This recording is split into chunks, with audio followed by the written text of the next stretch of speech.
Hello student, my name is Rohit Kushwaha. तो जैसा कि आप लोगों को याद है कि लास्ट क्लास में हम लोग कोलिगेटिव प्रॉपर्टी के बारे में डिस्कस कर रहे थे। तो वहाँ हम लोगों ने देखा था कि कोलिगेटिव प्रॉपर्टी क्या होती है, जो नंबर ऑफ सोल्यूट पार्टिकल पे डिपेंड करती है, नेचर ऑफ सोल्यूट पे डिपेंड नहीं करती है। आ रही बात समझ में आप लोगों को। फिर नेक्स्ट हम लोगों ने पढ़ा था टाइप्स ऑफ कोलिगेटिव प्रॉपर्टी के बारे में। एक पढ़ा था RLVP, दूसरा क्या होता है एलिवेशन इन बॉइलिंग पॉइंट, तीसरा क्या होता है डिप्रेशन इन फ्रीजिंग पॉइंट, और फोर्थ क्या था ऑस्मोटिक प्रेशर। क्लियर है। फिर हम लोगों ने पढ़ा था कंडीशन फॉर CP मतलब कोलिगेटिव प्रॉपर्टी की।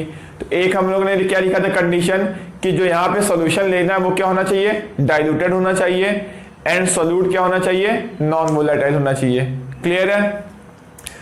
फिर हम लोग नेक्स्ट पढ़ा था लास्ट क्लास में वांट ऑफ फैक्टर के बारे में डिस्कस किया था। तो वांट ऑफ फैक्टर को देखो हम लोग I से रिप्रेजेंट करते हैं, और इसको हम लोगों ने कैलकुलेट भी किया था।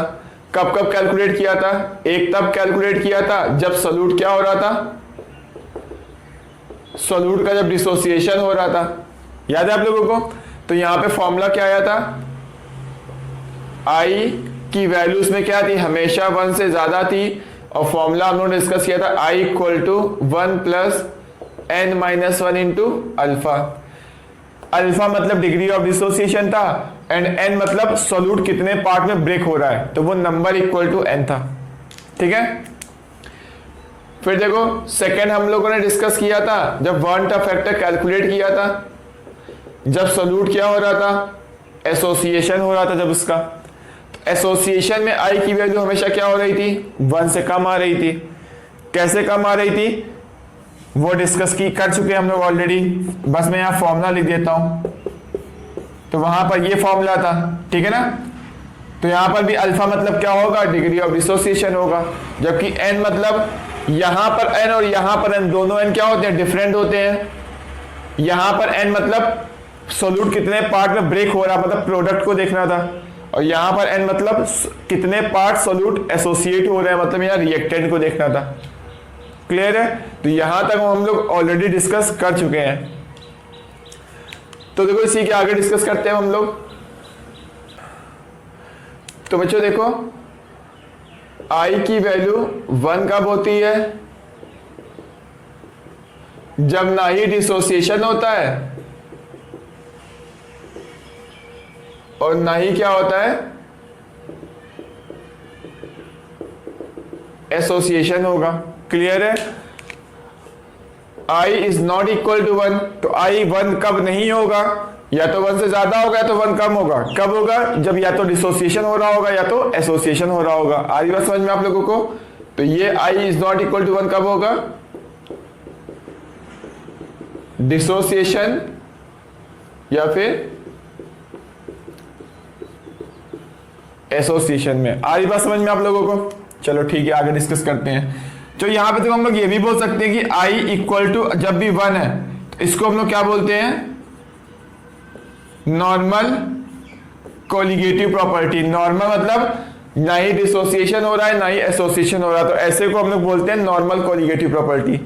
अगर मैंने बोल दिया I की वैल्यू 1 नहीं है, यानी I is not equal to 1, that means क्या होगा, इसको हम लोग बोलते हैं abnormal colligative property.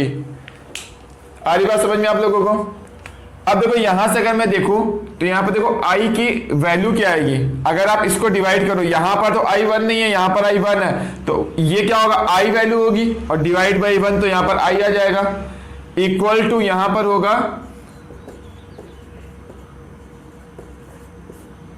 Abnormal CP divide by normal CP। तो यहां से एक फॉर्मूला आ गया I का, फॉर्मूला क्या आ गया, abnormal CP by normal CP। और नॉर्मल CP हम लोग किसे बोलेंगे, जब ना ही डिसोसिएशन हो रहा होगा ना ही एसोसिएशन हो रहा होगा। ठीक है ना। और एबनॉर्मल तो जब सोल्यूट क्या हो जा रहा है, या तो डिसोसिएट कर जा रहा है या तो एसोसिएट कर जा रहा है, उस केस में हम लोग एबनॉर्मल टर्म का यूज करेंगे। क्लियर है आप लोगों को।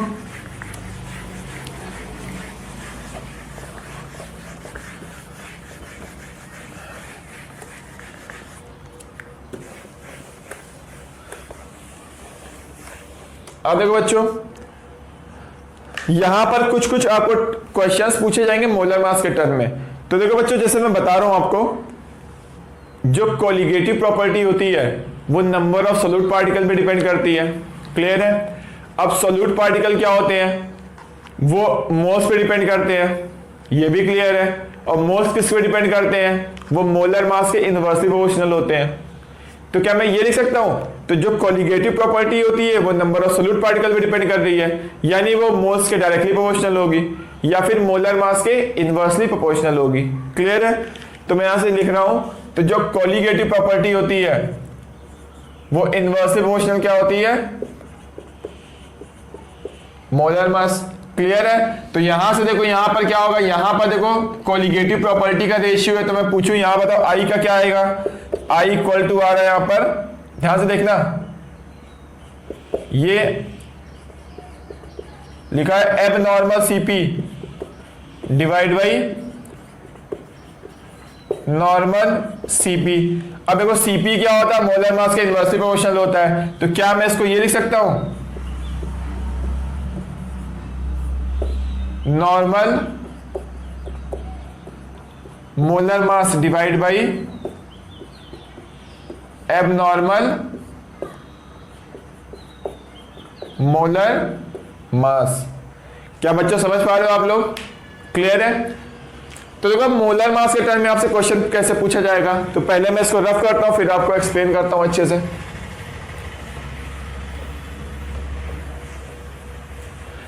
तो कोलिगेटिव प्रॉपर्टी मोलर मास के इनवर्सली प्रोपोर्शनल होती है, ये आपको अच्छे समझ में आना चाहिए। ठीक है?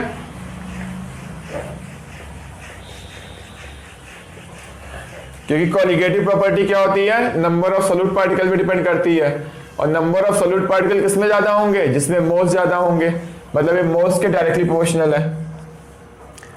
और मोल्स क्या होगा, मोलर मास के इनवर्सली प्रोपोर्शनल होता है अगर वेट सेम है तो। क्लियर है? तो मैंने ये लिख दिया। अब देखो बच्चों, आपसे कैसे क्वेश्चन पूछे जाएंगे, तो देखो यहां पर मैं लिख लेता हूं आई की वैल्यू। तो यहां पर आई की वैल्यू जो आपकी आ रही है, तो वो क्या हो रहा है, normal molar mass divide by abnormal molar mass. Clear है? तो देखो इसको मैं रिप्रेजेंट ऐसे कर दे रहा हूं, यहां पर अगर लिखा हुआ है नॉर्मल मोलर मास तो एम एन लिख दे रहा हूं, इसका मतलब आप मान लो कि ये मोलर मास कौन सा है, नॉर्मल मोलर मास है। और ये एब नॉर्मल मोलर मास लिखा है तो इसका मतलब क्या होगा, एम ए वी मैंने मान लिया। अब देखते हैं नॉर्मल मोलर मास क्या हो, इसका मतलब क्या, और एब नॉर्मल मोलर मास का मतलब क्या है यहां पर।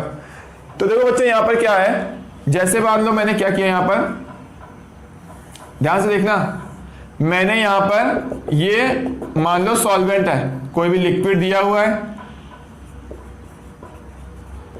क्लियर है? इसमें मैंने क्या डाल दिया, इसमें मैंने सॉल्यूट डाल दिया, यानी लिक्विड दिया हुआ है, इसमें मैंने क्या किया, कोई भी नॉन वोलेटाइल कंपोनेंट डाल दिया। ठीक है? मान लो मैंने कुछ भी डाल दिया, NaCl मान लो, कोई भी सॉलिड मान लो। ठीक है? तो लिक्विड में मैंने क्या किया, सॉल्यूट ऐड कर दिया। तो सॉल्यूट का जो मोलर मास होगा, यहां पर जो एक्चुअल मोलर मास होता है, उसको मोलर मास को हम लोग क्या बोलेंगे, नॉर्मल मोलर मास बोलेंगे। क्लियर है? अब जैसे ही तुमने सॉल्यूट इसके अंदर डाला, तो सॉल्यूट अगर डिसोसिएट कर गया या फिर एसोसिएट कर गया, क्लियर है, तो सॉल्यूट डिसोसिएट भी कर सकता है और एसोसिएट भी कर सकता है। तो डिसोसिएट कर गया या फिर एसोसिएट कर गया तो उसका कुछ ना कुछ मोलर मास आएगा। तो उस मोलर मास का हम लोग नाम क्या दे रहे हैं यहां पर, मोलर मास एबनॉर्मल। ध्यान से समझो, जैसे मान लो मैंने क्या लिया, NaCl, तो NaCl लोगे तो क्या होगा, NaCl का मोलर मास होता है 58.5 ग्राम होता है। तो ये नॉर्मल मोलर मास कितना होगा सॉल्यूट का, 58.5 होगा। बट जैसे ही आप इसको क्या करोगे, सॉल्यूशन में डालोगे तो क्या करेगा, डिसोसिएट कर जाएगा। और जब डिसोसिएट करेगा तो क्या होगा, Na+ अलग हो गया और Cl- अलग हो गया। यानी Na+ का मोलर मास देखोगे तो कितना आएगा, 23 ग्राम आएगा, जबकि Cl- का मोलर मास देखोगे तो कितना आएगा, 35.5 आएगा। इनका एवरेज लोगे तो कितना आएगा, 58.5 डिवाइड बाई 2 आएगा। क्लियर है? तो जो एवरेज वैल्यू आई है, ठीक है ना, क्योंकि डिसोसिएट दो पार्ट में हो गया ना, तो जब कोई भी चीज डिसोसिएट करेगी तो उसका मोलर मास क्या होगा, कम हो जाएगा, क्योंकि एक कंपोनेंट है और वो दो पार्ट में ब्रेक हो रहा है। तो ऑब्वियस ही बात है, कंजर्वेशन ऑफ मास, अगर कोई भी चीज दो पार्ट में ब्रेक होती है यदि उसका मोलर मास क्या हो जाएगा, कम हो जाएगा। अगर कोई भी चीज एसोसिएट हो जा रही है तो उसका मतलब क्या होगा, तो एसोसिएशन का मतलब होगा कि मान लो तुमने दो चीजें डाली, अलग अलग चीजें ए और बी, तो दोनों का मोलर मास अलग अलग था, बट जैसे तुमने पानी में डाला दोनों एसोसिएट कर गए। तो जब एसोसिएशन होगा तो मोलर मास क्या होगा, इंक्रीज करेगा। तो नॉर्मल टर्म हम लोग तब यूज कर रहे हैं जब डिसोसिएशन या एसोसिएशन नहीं हुआ है, क्लियर है। और जब डिसोसिएशन या फिर एसोसिएशन हो जाएगा तो हम लोग उसमें जो एवरेज मोलर मास आएगा उसको हम लोग क्या टर्म बोल रहे हैं, एबनॉर्मल। तो डिसोसिएशन या फिर एसोसिएशन के बाद जो एवरेज वैल्यू आएगी मोलर मास की उसको हम लोग क्या बोल रहे हैं, एम एबनॉर्मल बोल रहे हैं। क्या समझ पा रहे हो आप लोग? चलो फिर ठीक है। तो देखो बच्चों हम लोग यहीं पे देखो सॉल्व करते हैं इसको। तो देखो यहां पे लिखा हुआ है normal molar mass by abnormal molar mass. देखो मैं इसका यूज करने जा रहा हूं, आई इक्वल टू क्या होगा, normal molar mass divide by abnormal molar mass, clear है। तो एक तो आप लॉजिक से कर सकते हो, कोई भी चीज डिसोसिएट करेगी तो उसका मोलर मास क्या होगा, एवरेज मोलर मास कम होगा हमेशा, और अगर एसोसिएट करेगा तो एवरेज मोलर मास ज्यादा होगा। तो यहां पर देखो फॉर्मूले का यूज भी कर सकते हैं हम लोग। मान लो मैंने पहले एसोसिएशन ले लिया, फिर मैं लिख लेता हूं यहां पर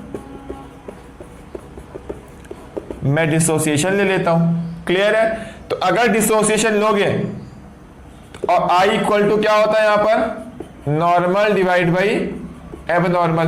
तो डिसोसिएशन में क्या होता है, आई की वैल्यू 1 से ज्यादा होती है, तो यानी ये वाली वैल्यू पूरी क्या होगी, 1 से ज्यादा होगी, क्लियर है। क्यों, क्योंकि आई की वैल्यू क्या होती है, 1 से ज्यादा होती है। तो ये वैल्यू 1 से ज्यादा होगी, इसका मतलब क्या होगा, नॉर्मल मोलर मास की वैल्यू एबनॉर्मल मोलर मास से ज्यादा आएगा, और ज्यादा आना भी चाहिए। कोई भी चीज जब डिसोसिएट करेगी तो पहले डिसोसिएट नहीं किया था तो मोलर मास ऑब्वियस बात है ज्यादा होगा, और जैसे पानी में डाला वो डिसोसिएट कर गया तो जो एवरेज मोलर मास आएगा वो हमेशा क्या आएगा, नॉर्मल मोलर मास से कम आएगा, क्लियर है।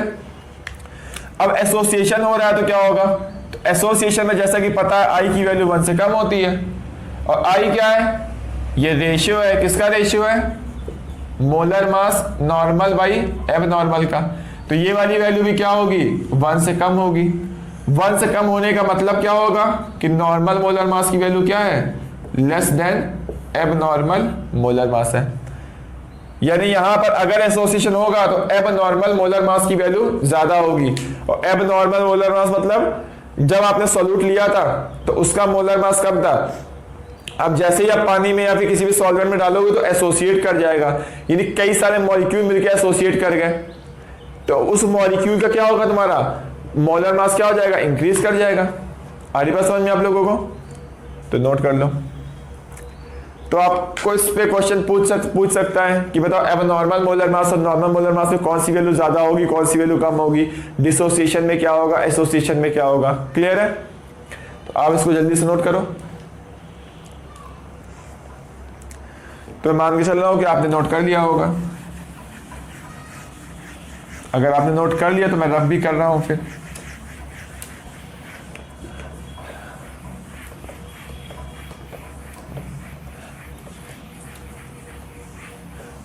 अब बच्चों देखो नेक्स्ट हम लोग इसी में के बाद पढ़ जाते हैं, टाइप्स ऑफ कोलिगेटिव प्रॉपर्टी पढ़ा था, तो 1 बाय 1 हम लोग कोलिगेटिव प्रॉपर्टी के बारे में हम डिस्कस करते हैं, ठीक है ना।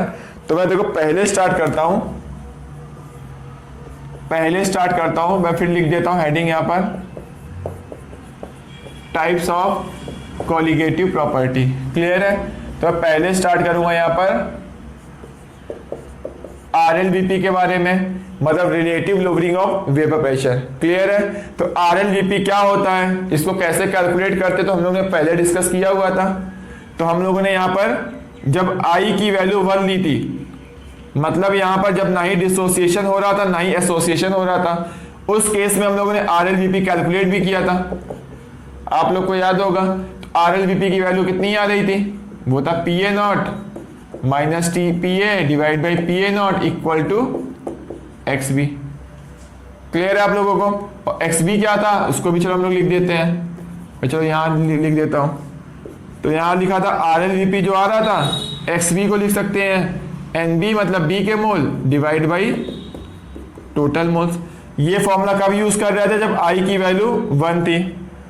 क्लियर है? आई 1 मतलब जब यहां पर क्या था, तो वहां पर हम लोगों ने कोई भी इलेक्ट्रोलाइट नहीं लिया था, ठीक है ना। तो नॉन इलेक्ट्रोलाइट लोगे तो क्या होगा, वो ना ही डिसोसिएट करेगा ना ही एसोसिएट करेगा। तो आई की वैल्यू 1 आने वाली है, और आई की वैल्यू 1 आएगी तो आर एल बी पी ऐसे हम लोग सॉल्व कर रहे थे। यहां तक क्लियर होगा आप लोगों को? चलो फिर ठीक है। अब बच्चों हम लोगों ने क्या किया, यहां पर मैंने यहां पर इलेक्ट्रोलाइट ले लिया। क्लियर है? इलेक्ट्रोलाइट आप कोई भी ले सकते हो, वो डिपेंड करेगा क्वेश्चन में क्या दिया हुआ है। अब इलेक्ट्रोलाइट जैसे आप लोगे, तो इलेक्ट्रोलाइट जैसे लोगे तो उसमें क्या होगा, या तो डिसोसिएशन होगा या तो एसोसिएशन होगा। तो उस केस में क्या होगा, आई की वैल्यू 1 नहीं आने वाली है। क्लियर है? और आई की वैल्यू 1 नहीं आएगी तो आप आर एल बी पी का ये वाला फॉर्मूला यूज नहीं कर सकते हो। फिर आपको आर एल बी पी का फॉर्मूला देखो क्या यूज करना पड़ेगा। तो R L B P equal to क्या होगा, ध्यान से देखो। तो R L B P equal to अगर आपने एक्स बी लिख दिया तो ये गलत हो जाएगा। क्लियर है? R L B P equal to आप ये क्यों नहीं लिख सकते हो, यहां पर लिखोगे आई इंटू एक्स बी का टर्म आएगा। अब आई टर्म क्यों आ रहा है, क्योंकि अगर इलेक्ट्रोलाइट होगा तो उसका सोल्यूट पार्टिकल भी डिसोसिएट कर सकते हैं और एसोसिएट भी कर सकते हैं। तो वहां पर क्या होगा, वांट ऑफ फैक्टर वाला टर्म आएगा, मतलब आई का टर्म आएगा। क्लियर है? या फिर इसको आप ऐसे ही लिख सकते हो, यहां पर एक्स बी क्या होता है, N B divide by N A plus I N B. तो ये फॉर्मूला हो गया आर एल बी पी का। तो देखो ध्यान से देखो बच्चों, यहां पर आई मत टर्म लगा देना, क्योंकि डिसोसिएट या फिर एसोसिएट कौन कर रहा है, सोल्यूट के मॉलिक्यूल कर रहा है ना, सॉल्वेंट को तो नहीं कर रहे हैं। तो सॉल्वेंट में कोई भी आई का टर्म नहीं आएगा। तो आई का टर्म कहां पर आएगा, सोल्यूट के मॉलिक्यूल में, यानी जहां पर सोल्यूट के मोल्स लिखे होंगे वहां पर आई का टर्म आएगा। क्योंकि आई आई क्यों रहा है, मॉलिक्यूल के डिसोसिएट या एसोसिएट करने की वजह से आ रहा है। और डिसोसिएट और एसोसिएट कौन कर रहा होगा, सोल्यूट कर रहा होगा। तो जहां जहां सोल्यूट लिखा है मैंने वहां पर आई लगा दिया, सॉल्वेंट में आई मैंने यूज नहीं किया। तो आप वहां पर ये फॉर्मूला ना यूज करके क्या यूज करोगे, ये वाला यूज करोगे, ये यूज नहीं करोगे। क्लियर है? तो देख लो आप इसको।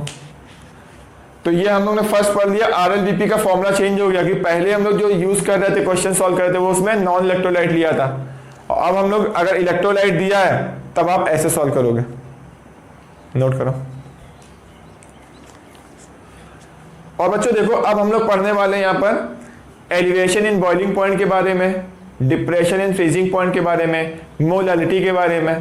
तो ये तीनों चीजें बहुत इंपॉर्टेंट है, ठीक है ना, ऑस्मोटिक प्रेशर के बारे में। तो बच्चों ये सब पढ़ने से पहले आप लोगों को वो याद आना चाहिए, एक हम लोगों ने क्लास 11 में कंसंट्रेशन टर्म्स पढ़ा था। अगर आपको याद नहीं है तो आप क्या करो, नोट्स को रिवाइज कर लो, ठीक है। या फिर अगर आपको फिर भी नहीं याद आ रहा है तो चलो मैं एक बार आपको फिर से रिवाइज करा देता हूं। तो मैं कुछ क्वेश्चंस आपको कंसंट्रेशन टर्म से करा देता हूं, क्योंकि वो वाले टर्म अब क्वेश्चंस अब पूरे यूज होने वाले हैं। तो मैं बहुत ही बेसिक से आपको बताऊंगा, मतलब बेसिक क्या, मैं आपको बहुत ही जल्दी बताऊंगा कि होता क्या है, हम लोगों ने क्या पढ़ा था, और बहुत सारे 2-4 क्वेश्चन में करा देता हूं आप लोगों को, ठीक है ना। अगर आपको पहले से आता है तो अच्छी बात है, तो इसके बाद का वीडियो आप स्किप कर सकते हो। अगर आपको नहीं आता है तो प्लीज आप पूरा देखना वीडियो, ठीक है ना, क्योंकि हम लोग बहुत अच्छे अच्छे क्वेश्चंस करने वाले हैं, ठीक है। नोट कर दो इसको फिर। तो अब इसके बाद हम लोग कुछ क्वेश्चन सॉल्व करते हैं, उसके बाद बाकी की 3 बची हुई कोलिगेटिव प्रॉपर्टी डिस्कस करते हैं। क्लियर है? नोट करिए आप लोग इसको।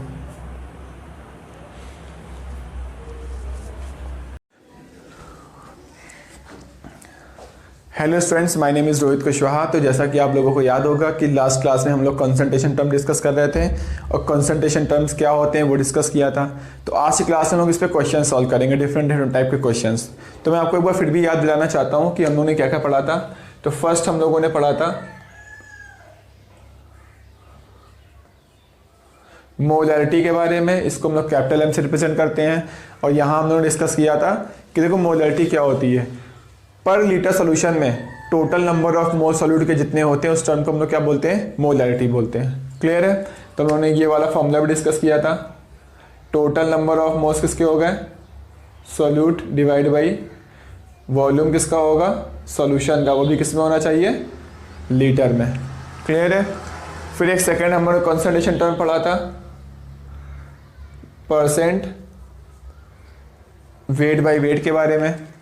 परसेंट वेट बाई वेट अगर मैं कॉन्सेंट्रेशन बोल रहा हूँ मतलब सॉल्यूट के रिस्पेक्ट में बोल रहा हूँ, इसका मतलब देखो ये बस मास परसेंट है। किसी का परसेंट कैसे निकालते हैं, मास परसेंट, जिस कंपोनेंट का मास परसेंट निकाल रहे हो उसका mass by total mass into 100। Total mass मतलब किसकी बात हो रही है, सॉल्यूशन की बात हो रही है, क्योंकि सॉल्यूशन क्या होता है, सॉल्यूट प्लस सॉल्वेंट का मिक्सचर होता है। तो यहाँ पे W बाई W मतलब क्या होगा, मास का परसेंट होगा, यानी मास किसका, कंसंट्रेशन अगर हम लोग निकालते हैं तो हमेशा सॉल्यूट के रिस्पेक्ट में ही निकालते हैं। तो वेट किसका हो गया यहाँ पर, सॉल्यूट का, डिवाइड बाई वेट किसका हो गया, सॉल्यूशन का, इनटू 100। और ये वेट किस में लेने हैं आपको, ग्राम में लेने हैं। आ रही बात समझ में आपको। थर्ड एक और कंसंट्रेशन टर्म हम लोग ने पढ़ा था, परसेंट W बाई V पढ़ा था। परसेंट W बाई V मतलब क्या होगा, फिर हम लोग कंसंट्रेशन बोल रहे तो सॉल्यूट के रिस्पेक्ट में बोलेंगे। ऊपर W है मतलब वेट हो जाएगा, नीचे V है मतलब क्या हो गया, वॉल्यूम हो जाएगा। यानी इसका मतलब क्या होगा कि वेट किसका हो जाएगा, सॉल्यूट का, डिवाइड बाई वॉल्यूम किसका होगा, सॉल्यूशन का, इनटू 100। क्लियर है बात आपको। वेट किस में लेना है आपको, ग्राम में लेना है, वॉल्यूम किस में लेना है आपको, ml में लेना है। आ रही बात समझ में आपको। नेक्स्ट फोर्थ कंसंट्रेशन टर्म देखो डिस्कस करते हैं हम लोग, ये भी पढ़ चुके हैं हम लोग, परसेंट V बाई V, इसको परसेंट बाई वॉल्यूम भी बोलते हैं। फिर सेम वही कंसंट्रेशन बोल रहे थे हम लोग सॉल्यूट के रिस्पेक्ट में बोलेंगे, यानी वॉल्यूम का परसेंट, यानी वॉल्यूम ऊपर सॉल्यूट का divide by total volume into 100। तो टोटल क्या होगा ऊपर, volume of solute by total volume, और टोटल क्या है यहाँ पर, सॉल्यूशन, सॉल्यूट प्लस सॉल्वेंट मिलाकर, इनटू 100। क्लियर है। तो इसको बोलते हैं परसेंट बाई वॉल्यूम बोलते हैं हम लोग। 5 नंबर एक हम लोग ने ये पढ़ा था, मोलैलिटी के बारे में। इसको हम लोग स्मॉल m से रिप्रेजेंट करते हैं। देखो मोलैलिटी क्या होती है, मोलैलिटी और मोलैलिटी दोनों डिफरेंट चीज़ें हैं। यहाँ पे टोटल नंबर ऑफ मोल्स क्या था, पर लीटर सॉल्यूशन में जो होता है उसको मोलैलिटी बोलते हैं। और यहाँ पर भी सेम है, ये टोटल नंबर ऑफ मोल्स किसके होने चाहिए, सॉल्यूट के, बट किस में होना चाहिए, यहाँ पे पर लीटर सॉल्यूशन था, यहाँ पर क्या होगा, पर केजी किसका, सॉल्वेंट का वेट। पर केजी सॉल्वेंट में टोटल मोल्स सॉल्यूट के कितने होते हैं, उस टर्म को हम लोग क्या बोलते हैं, मोलैलिटी बोलते हैं। आ रही बात समझ में। तो आप देख लो ये सब फॉर्मूले हो गए जो कि हम लोग पहले पढ़ चुके हैं, उसको बस मैंने एक साथ लिख दिया कंबाइन करके। अब इसी के ऊपर हम लोग क्वेश्चन सॉल्व करने वाले हैं। तो आपको ये फॉर्मूले बेसिक आपको याद होने चाहिए। क्लियर है।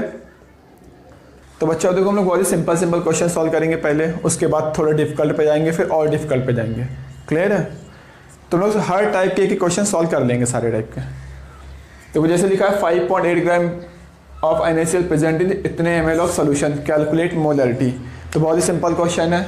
मोलैलिटी क्या होती है डिस्कस किया है हम लोगों ने, बस आपको यहाँ पे फॉर्मूला अगर याद है तो क्वेश्चन सॉल्व कर सकते हो। तो मोलैलिटी को कैपिटल M से रिप्रेजेंट करते हैं। ये क्या था, टोटल नंबर ऑफ मोल्स किसके थे, सॉल्यूट के, डिवाइड बाई वॉल्यूम किसका था यहाँ पर, सॉल्यूशन का, वो भी किस में होना चाहिए, लीटर में। आधी बात समझ में आपको। अब सॉल्यूट के मोल्स कैसे निकालेंगे, यहाँ पर NaCl सॉल्यूट है और उसका मास दिया हुआ है। मास से मोल कैसे निकालते हैं, अगर आपको मास पता है तो किससे डिवाइड कर दो, हाँ मोलर मास से डिवाइड कर दो। तो ये क्या आ गया, सॉल्यूट के मोल्स आ गए। और नीचे वॉल्यूम सॉल्यूशन का लीटर में होना चाहिए। यहाँ पे सॉल्यूशन का वॉल्यूम किस में दिया है, 100 ml में। तो ml को लीटर में कन्वर्ट कैसे करेंगे, डिवाइड बाई 1000 करेंगे। क्लियर है। अब आप इसको सॉल्व कर लीजिए। इसको सॉल्व करेंगे तो ऊपर कितना आएगा 0.1, नीचे भी कितना आएगा 0.1। तो 0.1 डिवाइड बाई 0.1, तो आंसर कितना आ गया 1, और आंसर 1 दिया हुआ भी है। आ रही बात आपको समझ में, नोट कर लीजिए।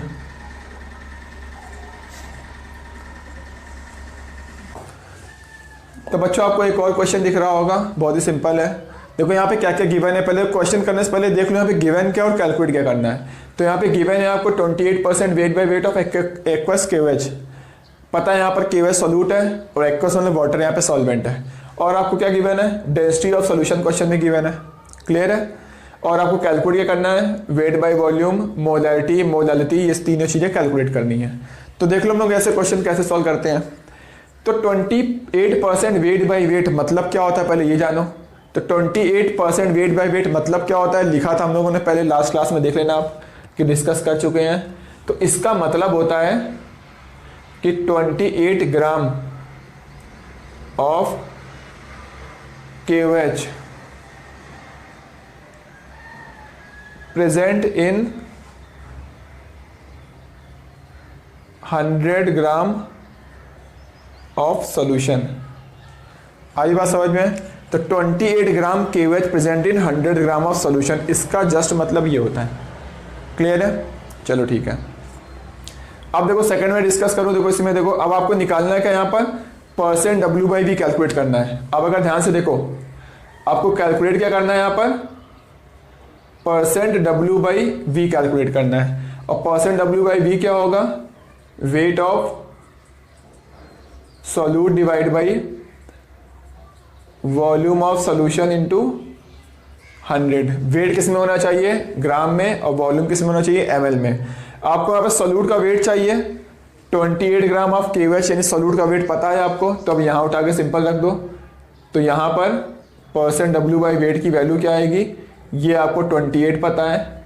नीचे चाहिए वॉल्यूम ऑफ सॉल्यूशन, वो भी किस में चाहिए आपको, ml में। तो यहाँ पे देखो वॉल्यूम ऑफ सॉल्यूशन नहीं पता आपको, मास ऑफ सॉल्यूशन पता है।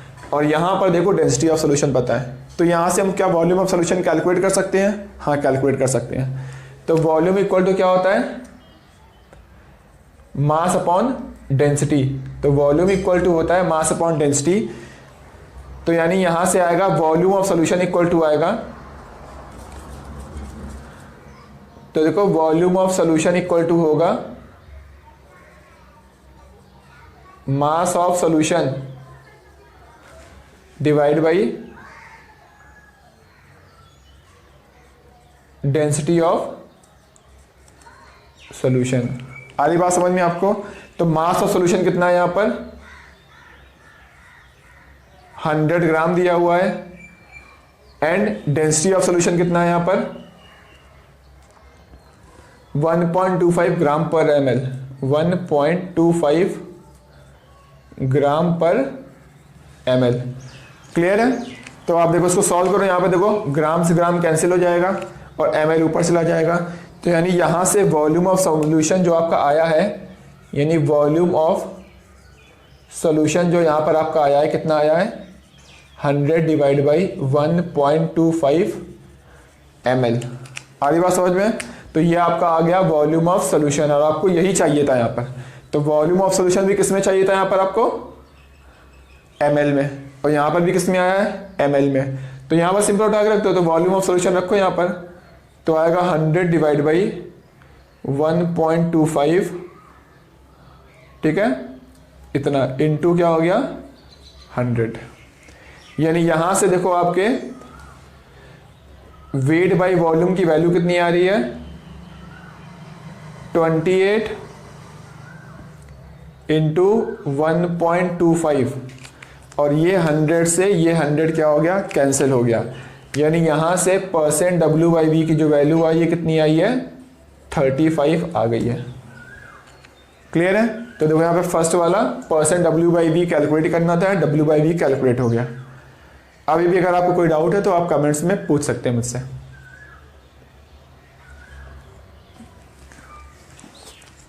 तो बच्चों इसी का हम लोग सेकेंड पार्ट सॉल्व करते हैं। सेकेंड पार्ट क्या है कि उसने बोला है मोलैरिटी कैलकुलेट करने के लिए बोला है।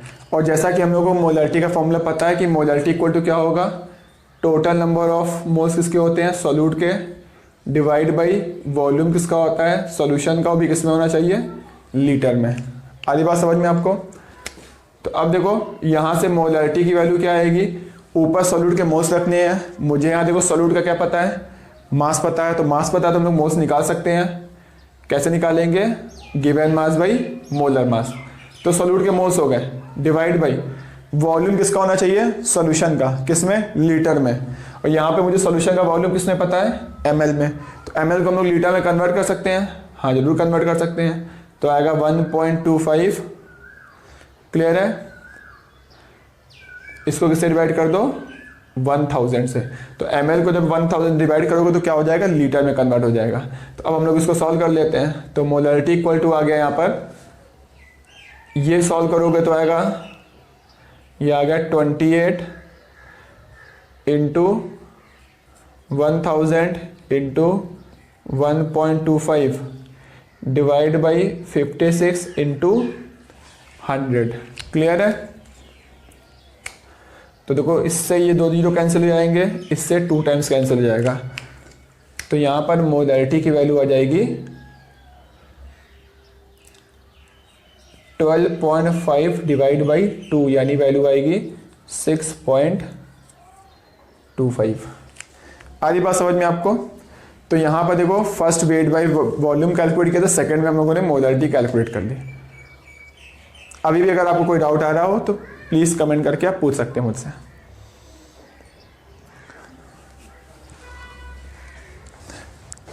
तो बच्चों देखो इसका हम लोग थर्ड पार्ट सॉल्व करते हैं। थर्ड पार्ट में उसने क्या बोला है, मोलालिटी कैलकुलेट करना है। ठीक है, हम लोग ये भी कैलकुलेट करते हैं।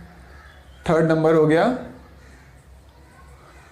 मोलालिटी, इसको हम लोग स्मॉल m से रिप्रेजेंट करते हैं। और मोलालिटी का ही फॉर्मूला आपको याद होगा, मोलालिटी इक्वल टू क्या होता है, number of moles of solute पर केजी ऑफ सॉल्वेंट। यहाँ पे किसमें होना चाहिए, केजी में, क्लियर है। तो देखो हम लोग यहाँ मोलालिटी कैलकुलेट करते हैं। तो यहाँ पर ऊपर आपको क्या रखना है, मोल्स रखना है। यहाँ पर आपको क्या पता है, सॉल्यूट का मास पता है, तो सॉल्यूट के आप मोल्स निकाल सकते हैं। कैसे निकालेंगे आप लोगों को पता है, given mass by molar mass, clear है। और यहाँ पर वेट सॉल्वेंट का केजी में चाहिए, यहाँ पे वेट सॉल्यूशन का पता है आपको, तो सॉल्वेंट का वेट निकालना पड़ेगा।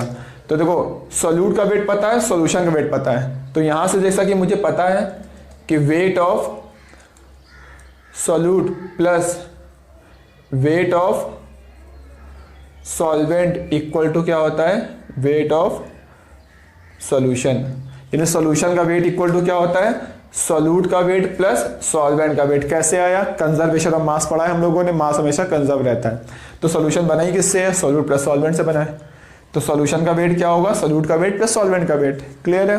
तब आपको सॉल्वेंट का वेट कैलकुलेट करना है। तो यहां से देखो वेट ऑफ सॉल्वेंट क्या आएगा, तो वेट ऑफ सॉल्वेंट क्या आएगा, सॉल्यूशन का वेट माइनस सॉल्यूट का वेट। और सॉल्यूशन का वेट कितना है 100 ग्राम, और सॉल्यूट का वेट कितना है 28 ग्राम। यानी यहां से कितना आ गया 72 ग्राम। तो सॉल्वेंट का वेट कितना आ गया 72 ग्राम आ गया, बट ये ग्राम में आया। और आपको यहाँ पर सॉल्वेंट का वेट किसमें रखना है, केजी में। तो यहां से उठा के वैल्यू बस केजी में कन्वर्ट करके रख दो। तो ग्राम को केजी में कन्वर्ट करोगे तो 1000 से डिवाइड करोगे। आधी बात समझ में आपको। यानी यहां पर मोलालिटी इक्वल टू आ गया, यह आएगा 28 इंटू 1000 डिवाइड बाई 56 इंटू 72। अब बस कैलकुलेशन है, आप कैलकुलेशन यहाँ पे कर सकते हो, क्लियर है। बहुत सिंपल था, यहाँ तक सॉल्व हो चुका है। तो बच्चों जैसे कि आप लोगों ने पता भी, उन्होंने ये क्वेश्चन सॉल्व किया है। परसेंट W/W दिया था, W/V निकाला, मोलालिटी निकाला, मोलालिटी निकाला। तो अब देखो मैं आपको शॉर्टकट भी समझाता हूँ कि अगर W/W दिया तो W/V डायरेक्ट कैसे निकाल सकते हैं। तो देखो मैं एक फॉर्मूला का डेरिवेशन कर रहा हूँ। जैसे कि मान लो यहाँ पर देखो W/V लिखा हुआ है, ठीक है। W/V मतलब क्या होगा, इसका मतलब होता है वेट किसका होगा, सॉल्यूट का होगा, ठीक है। वॉल्यूम किसका होगा, सॉल्यूशन का होगा, इनटू 100। वेट किस में होना चाहिए, ग्राम में, और वॉल्यूम किस में होना चाहिए, ml में, क्लियर है। इसका मतलब तो ये जैसे ये मतलब होता है। अब मैं इसी को और देखो सॉल्व करूँ तो इसको वेट ऑफ सॉल्यूट मैंने ऐसे ही लिखा रहने दिया, ठीक है। और वॉल्यूम ऑफ सॉल्यूशन लिखा हुआ है। सॉल्यूशन के वॉल्यूम क्या होता है, मास अपॉन डेंसिटी होता है। तो मैंने इसको यहाँ पे लिख दिया मास of solution divide by density of solution लिख दिया, क्लियर है। मैंने कोई चेंज नहीं किया, बस चेंज क्या किया, मैंने वॉल्यूम को मास अपॉन डेंसिटी लिख दिया, आ रही बात समझ में। अब इसको देखो मैं रीअरेंज कर दे रहा हूँ। जब आप इसको रीअरेंज करोगे तो क्या होगा, ये क्या लिखा हुआ है, वेट ऑफ सॉल्यूट ऊपर लिखा हुआ था, ठीक है, इनटू क्या लिखा हुआ था, 100 लिखा हुआ था। नीचे क्या लिखा हुआ है, नीचे लिखा हुआ है वेट ऑफ सॉल्यूशन, और डेंसिटी ऑफ सॉल्यूशन क्या होगा, मल्टीप्लाई में जाएगा। तो यहाँ मैंने लिख दिया डेंसिटी ऑफ सॉल्यूशन। आ रही बात समझ में। तो यहाँ देखो मैंने क्या सॉल्व कर रहा था, परसेंट W/V लेके सॉल्व कर रहा था हम लोग, ठीक है। अब यहाँ पर देखो ये टर्म क्या बन गया, इसी को सॉल्व किया तो ये टर्म आ गया। इसको हम लोग क्या बोलते हैं, परसेंट वेट बाई वेट बोलते हैं। Weight of solute by weight of solution to 100 को हम लोग क्या बोलते हैं, परसेंट वेट बाई वेट। तो देखो आ गया परसेंट वेट बाई वेट आ गया, इनटू क्या आ गया, इनटू आ गया डेंसिटी किसकी, सॉल्यूशन की। आधी बात समझ में, क्लियर है। तो यहां पर देखो एक फॉर्मूला बन गया कि परसेंट वेट बाय वॉल्यूम निकालना हो तो परसेंट वेट बाय वेट अगर आपको पता है और डेंसिटी ऑफ सॉल्यूशन पता है तो आप लोग direct percent weight by volume calculate कर सकते हो। तो जैसे कि यहाँ पूछा परसेंट W/V निकालो, क्या क्या दिया, W/W दिया है और डेंसिटी ऑफ सॉल्यूशन दिया है। तो यहाँ पर देखो डायरेक्ट अब हम लोग निकाल सकते हैं परसेंट W/V इक्वल टू होगा, परसेंट W/W कितना दिया हुआ है, 28 दिया हुआ है क्वेश्चन में। देखो डेंसिटी ऑफ सॉल्यूशन कितना दिया हुआ है यहाँ पर देखो 1.25, तो इन दोनों को मल्टीप्लाई कर दो 1.25, तो वैल्यू कितनी आ रही है, परसेंट W/V इक्वल टू आ गया 35। क्लियर है, जो कि अभी हम लोग ने सॉल्व भी किया था। तो आप ऐसे भी सॉल्व कर सकते हो, आप ऐसे भी सॉल्व कर सकते हो। हम लोग डायरेक्ट अब ऐसे सॉल्व करेंगे। तो मैंने एक बार फॉर्मूला डिराइव कर लिया, अब बार बार मैं यही फॉर्मूला लगा के क्वेश्चन को सॉल्व करूंगा। तो परसेंट W/W पता हो और डेंसिटी ऑफ सॉल्यूशन पता हो तो दोनों का मल्टीप्लाई कर दो, परसेंट W/वॉल्यूम आ जाएगा। अगर आपको परसेंट W/वॉल्यूम पता है और डेंसिटी ऑफ सॉल्यूशन पता है तो डेंसिटी ऑफ सॉल्यूशन डिवाइड कर दो तो परसेंट वेट बाई वेट आ जाएगा। तो ये फॉर्मूला बहुत ही इंपॉर्टेंट है और हम लोगों को याद रखना है, क्योंकि वह मैं मैक्सिमम टाइम यही फॉर्मूला यूज़ करूँगा। अगर आपको अभी भी कोई डाउट हो तो आप कमेंट करके पूछ सकते हैं। बच्चों जैसे कि आपने देखा हम लोगों ने ये क्वेश्चन सॉल्व किया है। इसी में देखो और भी बहुत सारे फॉर्मूले हम लोग बना सकते हैं, तो मैं देखो और भी डिस्कस कर देता हूँ। जैसे कि देखो अभी हम लोगों ने पढ़ा, देखो यहाँ पे गिवन क्या है आपको, percent weight by wait given है, कितना गिवन है 28 गिवन है। क्लियर है। परसेंट वेट बाय वॉल्यूम अभी हम लोगों ने कैलकुलेट किया है, कितना कैलकुलेट किया था W/V, यह आया था, कैसे निकाला था अभी हम लोगों ने, परसेंट W/V निकालना हो कैसे निकालोगे, W/W पता है इनटू डेंसिटी ऑफ सॉल्यूशन से मल्टीप्लाई कर दो। बट डेंसिटी किस में होनी चाहिए, ग्राम पर ml में। क्लियर है। तो यहाँ पर क्या आ गया 28 इंटू 1.25। क्लियर है। और हम लोगों ने मोलैरिटी भी अभी जस्ट कैलकुलेट किया है, तो मोलैरिटी इक्वल टू देखो यहाँ पे क्या होगा, तो मोलैरिटी की वैल्यू जो हम लोगों ने कैलकुलेट की थी, तो मोलैरिटी की वैल्यू कितनी आ रही थी, मोलैरिटी आप पीछे देखो बैक साइड जाकर देख सकते हो, तो 28 इंटू 1.25, ठीक है, into 1000 divide by 56 into 100। Clear है। ये वैल्यू हम लोगों ने अभी सॉल्व किया था, अब आप लोग पीछे जाके देख सकते हैं पीछे वीडियो में। तो आप देखो यहां से कैंसिल हो जाएगा, तो यहां वैल्यू कितनी आएगी, ये आ जाएगी। क्लियर है। अब देखो अब यहां पे ध्यान से देखो मोलैरिटी ये आ रही है, देखो उससे मैंने एक फॉर्मूला बना दिया। क्या फॉर्मूला बनाया, 28 क्या था, 28 इंटू 1.25, ये टर्म क्या है W/V, ठीक है। तो ये क्या था टर्म W/V इंटू क्या हो गया 10 डिवाइड बाई 56 किसकी वजह से आया था, 56 KOH का मोलर मास होता है, इसके मोलर मास की वजह से आया था। तो डिवाइड बाई क्या हो गया, मोलर मास ऑफ सॉल्यूट। तो मोलैरिटी का एक फॉर्मूला हो गया, मोलैरिटी का फॉर्मूला क्या हो गया, देखो मोलैरिटी का फॉर्मूला क्या हो गया, अगर आपको W/V की वैल्यू पता है तो उसमें आप 10 का मल्टीप्लाई कर दो और divide by molar mass of solute से डिवाइड कर दो। तो ये फॉर्मूला हो गया मोलैरिटी का। अब हम लोग डायरेक्ट मोलैरिटी कैलकुलेट कर सकते हैं। तो W/V मुझे पता था, इसमें 10 का मल्टीप्लाई कर दो, मोलर मास सॉल्यूट से डिवाइड कर दो, तो डायरेक्ट मोलैरिटी सॉल्व हो जाएगा। तो दो फॉर्मूले बहुत ही इंपॉर्टेंट है, हम लोग बार बार इसको यूज करेंगे, अब पूरा सॉल्व नहीं करेंगे। क्लियर है। और मैं ये भी बोलना चाहूंगा कि मोलैरिटी का ये वाला फॉर्मूला, ठीक है, और मोलैरिटी का ये वाला formula, number of mole solute के डिवाइड बाई वॉल्यूम सोल्यूशन का लीटर में। मैं बोलूँगा कि दोनों फॉर्मूले मोलैरिटी के सेम है। कैसे सेम है, बस यहाँ पे अरेंजमेंट देखो थोड़ा डिफरेंट है। देखो कैसे सेम बताना चाहूँगा आपको कि यहाँ देखो सोल्यूट का मोल्स लिखा हुआ है, क्लियर है। तो यहाँ पे देखो वेट बाई वॉल्यूम मतलब क्या होता है, ऊपर सोल्यूट का मास होता है और नीचे वॉल्यूम होता है सोल्यूशन का। तो ऊपर हो गया मास सोल्यूट का और नीचे लिखा है मोलर मास सोल्यूट का। तो ये वाला टर्म, ये मास और मोलर मास मिलके क्या बन गया, मोल्स बन गया। तो यहाँ पे भी मोल्स लिखा है और मास बाई मोलर मास यहाँ पे भी मोल्स लिखा है। अब यहाँ वॉल्यूम किस में होता है, लीटर में, मतलब 1000 ml में। यहाँ पे वॉल्यूम किस में होता है सोल्यूशन का, 100 ml में। तो 100 और 1000 में एक 0 का डिफरेंस आ रहा है, 10 का डिफरेंस आ रहा है। तो वो ये और ये मिलके क्या बन जाएंगे, वॉल्यूम ऑफ सोल्यूशन बन जाएंगे। तो मैं बोलना चाहूँगा ये वाला फॉर्मूला, ये फॉर्मूला, दोनों मोलैरिटी के फॉर्मूला सेम है, क्लियर है। तो मोल्स यहाँ पे लिखा है, यहाँ पर मास लिखा है, सोल्यूट का लिखा है मोलर मास, ये दोनों मिलके मोल्स बन गए। और वॉल्यूम सोल्यूशन का लीटर मतलब 1000 ml है और यहाँ पर 100 ml है। तो 100 और 1000 में 10 का डिफरेंस है, तो ये दोनों मिलके क्या बन जाएंगे, लीटर, क्लियर है। तो हम लोग बार बार अब ये दोनों फॉर्मूले यूज करेंगे, पूरा सॉल्व नहीं करेंगे, क्लियर है। अभी भी अगर कोई आपको डाउट है तो आप कमेंट में पूछ सकते हैं।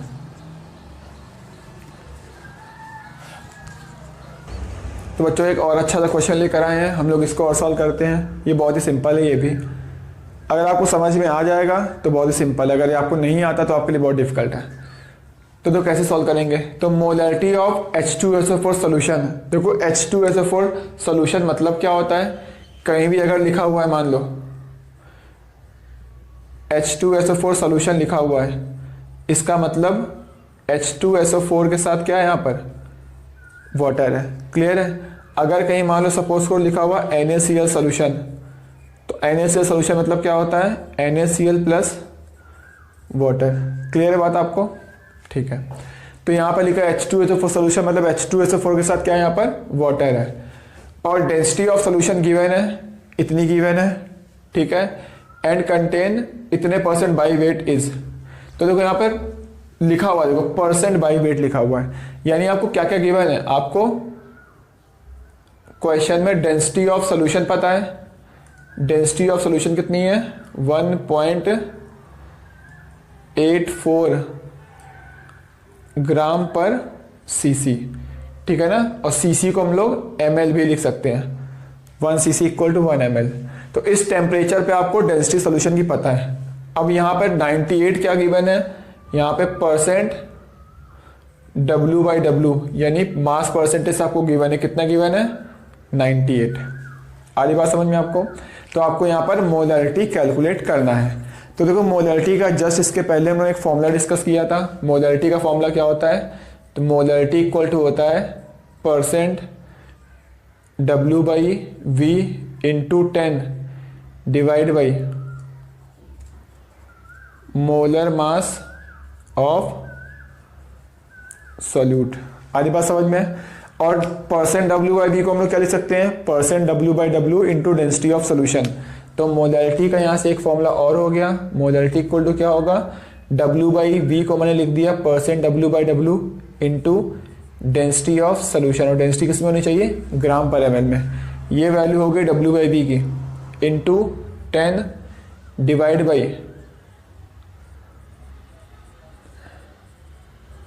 Molar mass of solute. आधी बात समझ में। अब देखो आपको सारी वैल्यू गिवन है, क्वेश्चन में उठा कर रख दो, आंसर आ गया। तो वेट बाय वेट कितना गिवन है, 98, ठीक है। इनटू डेंसिटी ऑफ सोल्यूशन कितना गिवन है आपको, 1.84, ठीक है, into 10 divide by molar mass of solute. Solute क्या है आपका, H2SO4, यहाँ पे सोल्यूट है, इसका मोलर मास कितना है, 98, क्लियर है।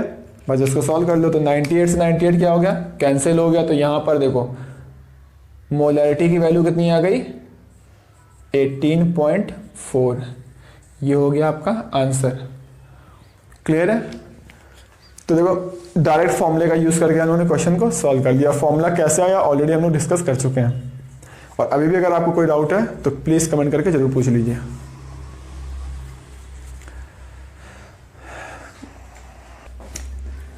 तो बच्चों लोग एक नया क्वेश्चन लेकर आए हैं, इसको सॉल्व करते हैं। ये बहुत ही अच्छा क्वेश्चन है। तो बहुत से लोग इसमें एक थोड़ी सी गलती कर देते हैं, वो गलती कहाँ करते हैं मैं भी आपको एक्सप्लेन करूँगा। तो देखो बहुत ही अच्छा क्वेश्चन है। Density of solution prepare by dissolving, इतने ग्राम यूरिया लिया गया है और इतने ग्राम वाटर लिया गया है, ठीक है ना। इनको मिला के सोल्यूशन बनाया गया है और आपको इस सोल्यूशन की मोलारिटी कैलकुलेट करनी है।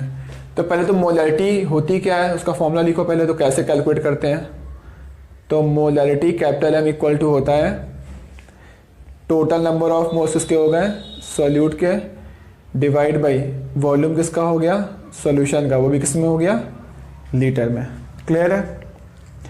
अब सॉल्यूट के मोल रखने ऊपर, तो मुझे सॉल्यूट का देखो मास गिवन है, क्योंकि देखो वाटर लिक्विड होता है, यूरिया सॉलिड होगा, तो सॉलिड और लिक्विड में सॉलिड वाला सॉल्यूट होता है और ये वाला क्या हो गया सॉल्वेंट हो गया। तो यहाँ पर देखो 120 ग्राम यूरिया है, तो 120 डिवाइड बाई यूरिया का मोलर मास होता है 60, ठीक है। तो मैं लिख देता हूँ यूरिया का फॉर्मूला क्या होता है, यूरिया का फॉर्मूला होता है NH2CONH2। इसका मोलर मास निकालोगे तो कितना आएगा 60 आएगा, ठीक है। तो सॉल्यूट के मोल्स रख दिए, नीचे मुझे लिखने रखना है वॉल्यूम ऑफ सोल्यूशन रखना है। अब सोल्यूशन का वॉल्यूम में कैसे निकालूंगा, मुझे सोल्यूशन का पहले डेंसिटी सोल्यूशन की पता है, तो सोल्यूशन का पहले मास निकालना पड़ेगा। सोल्यूशन का मास कैसे आएगा सॉल्वेंट प्लस सोल्यूट। क्लियर है। तो मैं यहाँ पे कंजर्वेशन ऑफ मास लगा रहा हूँ, यानी मैं अगर वेट ऑफ सोल्यूशन निकालूँ तो weight of solution equal to होगा वेट किसका सॉल्यूट का प्लस वेट किसका सॉल्वेंट का। तो सॉल्वेंट और सोल्यूट के वेट को ऐड कर दो तो सोल्यूशन का वेट हो जाएगा। तो यहाँ से वेट ऑफ सोल्यूशन आ जाएगा सोल्यूशन का वेट कितना आएगा, सोल्यूट का वेट है 120 और सॉल्वेंट का वेट है 1000, यानी आ गया 1120 ग्राम, ठीक है। तो यहाँ से वेट ऑफ सोल्यूशन आ गया। मुझे यहाँ पे क्या रखना है वॉल्यूम ऑफ सोल्यूशन। वॉल्यूम कैसे आएगा चलो वो भी कैलकुलेट करते हैं। तो volume of solution equal to होता है वेट ऑफ सोल्यूशन यानी mass of solution divide by density of solution, ठीक है। तो वेट ऑफ सोल्यूशन कितना है 1120 ग्राम है और डेंसिटी ऑफ सोल्यूशन कितना दिया है 1.15 ग्राम पर ml है। बात आ रही समझ में। तो यहाँ से वैल्यू आ गई, यहाँ से वॉल्यूम ऑफ सोल्यूशन आपका आ गया। मैं इस साइड में लिख देता हूँ। तो वॉल्यूम ऑफ सोल्यूशन वहाँ से मैंने कैलकुलेट किया जो कि वैल्यू आ रही है, मैं यहीं लिख देता हूँ। तो वॉल्यूम ऑफ सोल्यूशन आ रहा है 1120 डिवाइड बाई 1.15 ml। तो ये वॉल्यूम ऑफ सोल्यूशन किस में आया है, कैसे निकाला मैंने पहले सोल्यूशन का वेट निकाला, सोल्यूट और सॉल्वेंट का वेट पता था, सोल्यूशन का वेट निकाला। फिर सोल्यूशन का अगर वेट यानी मास आ गया तो क्या होगा सोल्यूशन का वॉल्यूम क्या होगा मास अपॉन डेंसिटी होगा। तो मास मैंने ऑलरेडी निकाल लिया सोल्यूशन का और डेंसिटी क्वेश्चन में दी थी, तो दोनों का रेशियो ले लिया तो वॉल्यूम ऑफ सोल्यूशन आ गया। तो यहाँ से वॉल्यूम ऑफ सोल्यूशन कितना आ रहा है, ठीक है 1120 बाई 1.15, ठीक है। तो यहाँ से देखो यहाँ पे सोल्यूशन का वॉल्यूम लीटर में रखना है और यहाँ पे जो सोल्यूशन का वॉल्यूम आ रहा है किस में आ रहा है ml में आ रहा है। तो ml को लीटर में कैसे कन्वर्ट करेंगे 1120, यानी ये सोल्यूशन का क्या है वॉल्यूम है ml में और मुझे लीटर में कन्वर्ट करना है तो 1000 से डिवाइड करना पड़ेगा, ठीक है। तो अब आप इस वैल्यू को सॉल्व कर लो, डायरेक्ट मोलारिटी की वैल्यू आ जाएगी। वैल्यू क्या है 120/60 लिखा हुआ है into 1.15 into 1000 divide by 1120। Clear है। तो बस इसको सॉल्व कर लो, यहाँ से वैल्यू आ जाएगी, आंसर आ जाएगा। और आंसर कितना आएगा 2.05, ठीक है। ये आ गई मोलारिटी। और मैं बता रहा हूँ आप लोग गलत कहाँ करते हो, आप लोग गलत मैक्सिमम स्टूडेंट यहाँ पे गलत करते हैं। वो लोग सोल्यूशन का वॉल्यूम थोड़ा डिफिकल्ट होता है, वो लोग सॉल्वेंट के वॉल्यूम को ही सोल्यूशन का वॉल्यूम मान लेते हैं यहाँ पर, क्योंकि सोल्यूशन का वॉल्यूम क्या होगा सोल्यूट का वॉल्यूम प्लस सॉल्वेंट का वॉल्यूम। अगर अभी भी आपको कोई डाउट है तो प्लीज़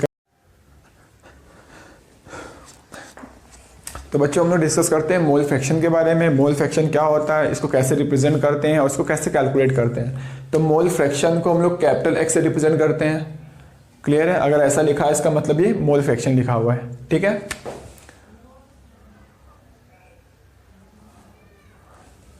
अब देखो मोल फ्रैक्शन मतलब क्या होता है, जैसे मैं अगर मैं आपको समझाना बहुत ही सिंपल लैंग्वेज में अगर मैं समझाना चाहूँ तो देखो क्या होगा कि मान लो ये कंटेनर है, इसके अंदर मैंने क्या कर दिया, इसके अंदर मैंने सॉल्यूट को डाल दिया और इसी के अंदर मैंने सॉल्वेंट भी ऐड कर दिया, यानी एक कंटेनर में मैंने सॉल्यूट और सॉल्वेंट दोनों को ऐड कर दिया, तो यहाँ पर क्या बन जाएगा, सॉल्यूशन बन जाएगा। क्लियर है। अब मैंने यहाँ देखो इसमें सॉल्यूट के कितने मोल डाल दिए, मतलब सॉल्यूट मैंने डाला है वो यहाँ पर मान लो सॉल्यूट के 2 मोल्स इस कंटेनर में डाले हैं, और मैंने यहाँ पे सॉल्वेंट डाला है, सॉल्वेंट के सपोज करो मैंने इसे मोल्स कितने डाले हैं, 8 मोल्स, यानी इस कंटेनर में मैंने क्या किया, सॉल्यूट के 2 मोल्स और सॉल्वेंट के 8 मोल्स को डाल दिया है। यानी इस कंटेनर में अगर मैं बात करूं जो इस सॉल्यूशन बना हुआ है, ठीक है ना, तो इसमें टोटल मोल्स कितने हो जाएंगे। सॉल्यूशन क्या होता है, जैसा कि आप लोगों को पता है सॉल्यूशन क्या होता है, सॉल्यूट प्लस सॉल्वेंट को हम लोग सॉल्यूशन बोलते हैं। तो टोटल मोल्स कितने हो जाएंगे, टोटल मोल्स सॉल्यूट के 2 मोल्स डाले हैं, सॉल्वेंट के 8 मोल्स डाले हैं, तो टोटल मोल्स सॉल्यूशन में कितने हो गए, 10 मोल्स। इसको हम लोग बोल सकते हैं ये नंबर ऑफ मोल्स किसके हो गए, सॉल्यूशन के। आ रही बात समझ में। मैं आपको फिर से एक बार बताना चाहूंगा कि इस कंटेनर में हम लोगों ने 2 मोल्स सॉल्यूट डाल दिया और 8 मोल्स सॉल्वेंट डाल दिया, तो सॉल्यूशन के मोल्स कितने हो गए, 10 मोल्स। क्लियर है। अब मोल फ्रैक्शन मतलब होता है कि टोटल मोल्स को 1 मान लो। अगर आप ध्यान से देखो 10 मोल सॉल्यूशन में सॉल्यूट कितने मोल्स है, 2 मोल्स। चलो मैं इसको लिख लेता हूं कि टोटल मोल्स कितने हैं, 10 मोल्स। क्लियर है। तो 10 मोल्स टोटल है, इसमें सॉल्यूट कितना है, नंबर ऑफ मोल्स सॉल्यूट कितना है, 2 मोल्स। क्लियर है। तो 10 मोल्स सॉल्यूशन में 2 मोल सॉल्यूट है, तो मोल फ्रैक्शन मतलब होता है कि सारे मोल्स को टोटल मोल्स को 1 मान लो। तो अगर 1 मोल सॉल्यूशन होता तो सॉल्यूट के कितने मोल होते हैं, उस वैल्यू को बोलते हैं मोल फ्रैक्शन ऑफ सॉल्यूट। तो 10 मोल सॉल्यूशन में अगर 2 मोल सॉल्यूट है, तो अगर मैं बात करूं टोटल मोल्स होगा तुम 1 मान लोगे, ठीक है, तो ये कितना होगा, ये आएगा तुम्हारा नंबर ऑफ मोल जो सॉल्यूट के आएंगे, जो यहां पर आएंगे वैल्यू आएगी नंबर ऑफ मोल्स जो सॉल्यूट के आएंगे वो आएगा 2/10। क्लियर है। और इसी वैल्यू को हम लोग क्या बोलते हैं यहाँ पर, मोल फ्रैक्शन। अरे अब यहाँ पर नंबर ऑफ मोल्स सॉल्यूट के ना बोल के इसको हम लोग क्या बोलेंगे, मोल फ्रैक्शन ऑफ सॉल्यूट। क्लियर है। तो यहां से एक देखो फॉर्मूला आ गया कि मोल फ्रैक्शन सॉल्यूट को हम लोग कैसे निकालेंगे, 2/10। 2 क्या था, सॉल्यूट के मोल्स, और 10 क्या था, टोटल मोल्स। तो मोल फ्रैक्शन सॉल्यूट मतलब होता है सॉल्यूट के mole divide by total moles. आ रही बात समझ में आपको। क्लियर है। ठीक उसी प्रकार से आप सॉल्वेंट का मोल फ्रैक्शन निकाल सकते हैं।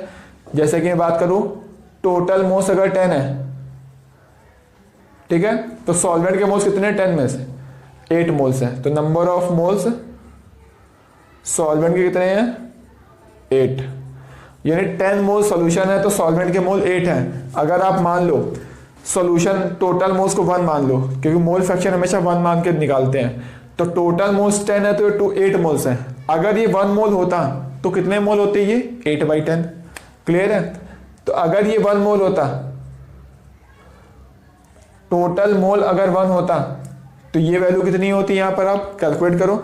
10 मोल सॉल्यूशन में 8 मोल सॉल्वेंट है, तो 1 मोल सॉल्यूशन अगर लोगे तो कितने मोल सॉल्वेंट होगा, तो सॉल्वेंट की जो वैल्यू आएगी वो आएगी 8/10। क्लियर है। और इसी नंबर को हम लोग क्या बोलते हैं, मोल फ्रैक्शन किसका हो गया, सॉल्वेंट। इसको मोल सॉल्वेंट ना बोल के हम लोग मोल फ्रैक्शन ऑफ सॉल्वेंट बोलते हैं। तो देखो उन्होंने मोल फ्रैक्शन ऑफ सॉल्वेंट कैसे कैलकुलेट किया है, अगर आप ध्यान से देखो तो यहाँ एक फॉर्मूला बन गया, mole fraction of solvent equal to आएगा 8/10 आया।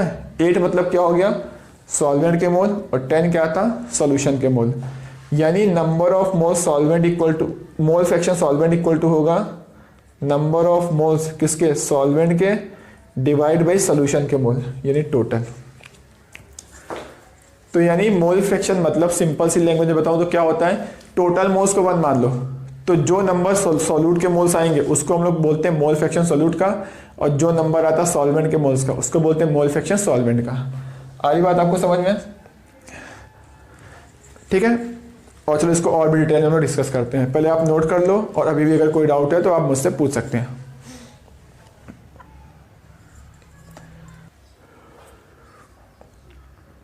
तो बच्चे जो भी हम लोगों ने अभी पढ़ा है उसको डेफिनेशन के टर्म में लिख लेते हैं। हम लोगों ने पढ़ा है मोल फ्रैक्शन सोल्यूट मतलब होता है सोल्यूट के mole by total mole, and mole fraction solvent मतलब होता है सॉल्वेंट के मोल बाय टोटल मोल। यानी मोल फ्रैक्शन क्या है? एक रेशियो है, ठीक है ना। तो मोल फ्रैक्शन की डेफिनेशन क्या होगी? इधर रेशियो होगा, किसका रेशियो होगा? नंबर ऑफ मोल्स सोल्यूट या सॉल्वेंट के, ठीक है ना, and total number of moles, ठीक है, जो कि सॉल्यूशन में प्रेजेंट होंगे। तो हम लोग सिंपल लैंग्वेज में अगर इसको लिखे तो क्या होगा? मोल फ्रैक्शन सॉल्यूट मतलब क्या होगा? सॉल्यूट के mole divide by total mole. Clear है? ठीक इसी प्रकार से मोल फ्रैक्शन ऑफ सॉल्वेंट मतलब क्या होगा? इसका मतलब होगा सॉल्वेंट के mole divide by total mole. Clear है? And total mole equal to क्या होगा? टोटल मोल्स इक्वल टू होता है सॉल्यूट के मोल प्लस सॉल्वेंट के मोल। टोटल मतलब सॉल्यूशन के मोल, और सॉल्यूशन किससे मिलके बना है? सॉल्यूट प्लस सॉल्वेंट से मिलके बना है। तो टोटल मोल्स मतलब होगा सॉल्यूट के मोल प्लस सॉल्वेंट के मोल। तो मोल फ्रैक्शन एक रेशियो होता है, किसका रेशियो? जिसका भी आप मोल फ्रैक्शन निकाल रहे हो उसके मोल divide by total moles. Clear है? अब चलो हम इसे एक और डिस्कस करते हैं कि दोनों का अगर मोल फ्रैक्शन ऐड कर दें देन क्या होगा। तो अगर मैं बात करूं टोटल मोल फ्रैक्शन, तो total mole fraction equal to क्या होगा? मोल फ्रैक्शन सॉल्यूट का प्लस मोल फ्रैक्शन सॉल्वेंट का। तो सॉल्यूशन का मोल फ्रैक्शन क्या होगा? सॉल्यूट का मोल फ्रैक्शन प्लस सॉल्वेंट का मोल फ्रैक्शन। आ रही बात समझ में आपको? अब देखो यहाँ पे सॉल्यूट का मोल फ्रैक्शन क्या होगा? यहां से उठा के आप वैल्यू रख दो। तो सॉल्यूट का मोल फ्रैक्शन होगा सॉल्यूट के mole divide by total moles, and solvent का मोल फ्रैक्शन क्या होगा? सॉल्वेंट का मोल divide by total moles. Clear है? अब आप इसको एलसीएम ले लो, एलसीएम लोगे तो यहाँ पे क्या होगा? टोटल मोल्स मतलब क्या होता है? टोटल मोल्स कॉमन है, ठीक है ना। टोटल मोल्स मतलब ही होता है सॉल्यूट प्लस सॉल्वेंट के मोल। तो नीचे आ गया टोटल मोल्स, टोटल मोल्स लोगे तो ऊपर क्या आएगा? नंबर ऑफ मोल्स सॉल्यूट के प्लस नंबर ऑफ मोल्स किसका आ गया? सॉल्वेंट। और टोटल मोल्स भी क्या होता है? सॉल्यूट के मोल प्लस सॉल्वेंट के मोल। तो यानी अगर मैं बात करूं ये दोनों टर्म है, जो ये टर्म और ये टर्म क्या हो गया? कैंसिल हो जाएगा, और कैंसिल हो जाएगा तो वैल्यू कितनी आएगी इसकी? 1। क्लियर है? यानी टोटल मोल फ्रैक्शन की वैल्यू कितनी होती है? तो यहां से ये प्रूफ हो रहा है कि टोटल मोल फ्रैक्शन जब भी आप ऐड करेंगे सारे मोल फ्रैक्शन की वैल्यू, तो ये इक्वल टू कितना होता है? 1 होता है। क्लियर है? यानी mole fraction solute plus mole fraction solvent दोनों का सम कितना होता है? 1। तो अब इसको हम लोग बहुत से क्वेश्चंस में यूज करेंगे कि टोटल मोल फ्रैक्शन की वैल्यू 1 होती है। अगर आपको किसी भी एक का मोल फ्रैक्शन पता है और दूसरे का कैलकुलेट करना तो अब यहाँ से कैलकुलेट कर सकते हैं। तो अगर मान लो सॉल्यूट का मोल फ्रैक्शन x है और मुझे सॉल्वेंट का मोल फ्रैक्शन निकालना है तो 1 माइनस सॉल्यूट का मोल फ्रैक्शन। क्लियर है?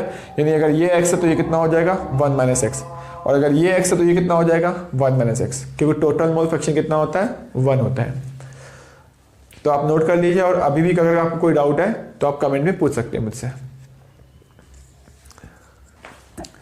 तो बच्चों एक हम लोग और नया क्वेश्चन सॉल्व करते हैं जो कि बहुत ही सिंपल है, मुझे पता है कि आप लोग सॉल्व कर लोगे।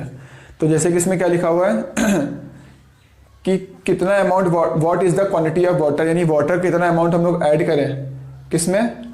16 ग्राम मिथेनॉल में, जिससे मिथेनॉल का मोल फ्रैक्शन 0.25 हो जाए।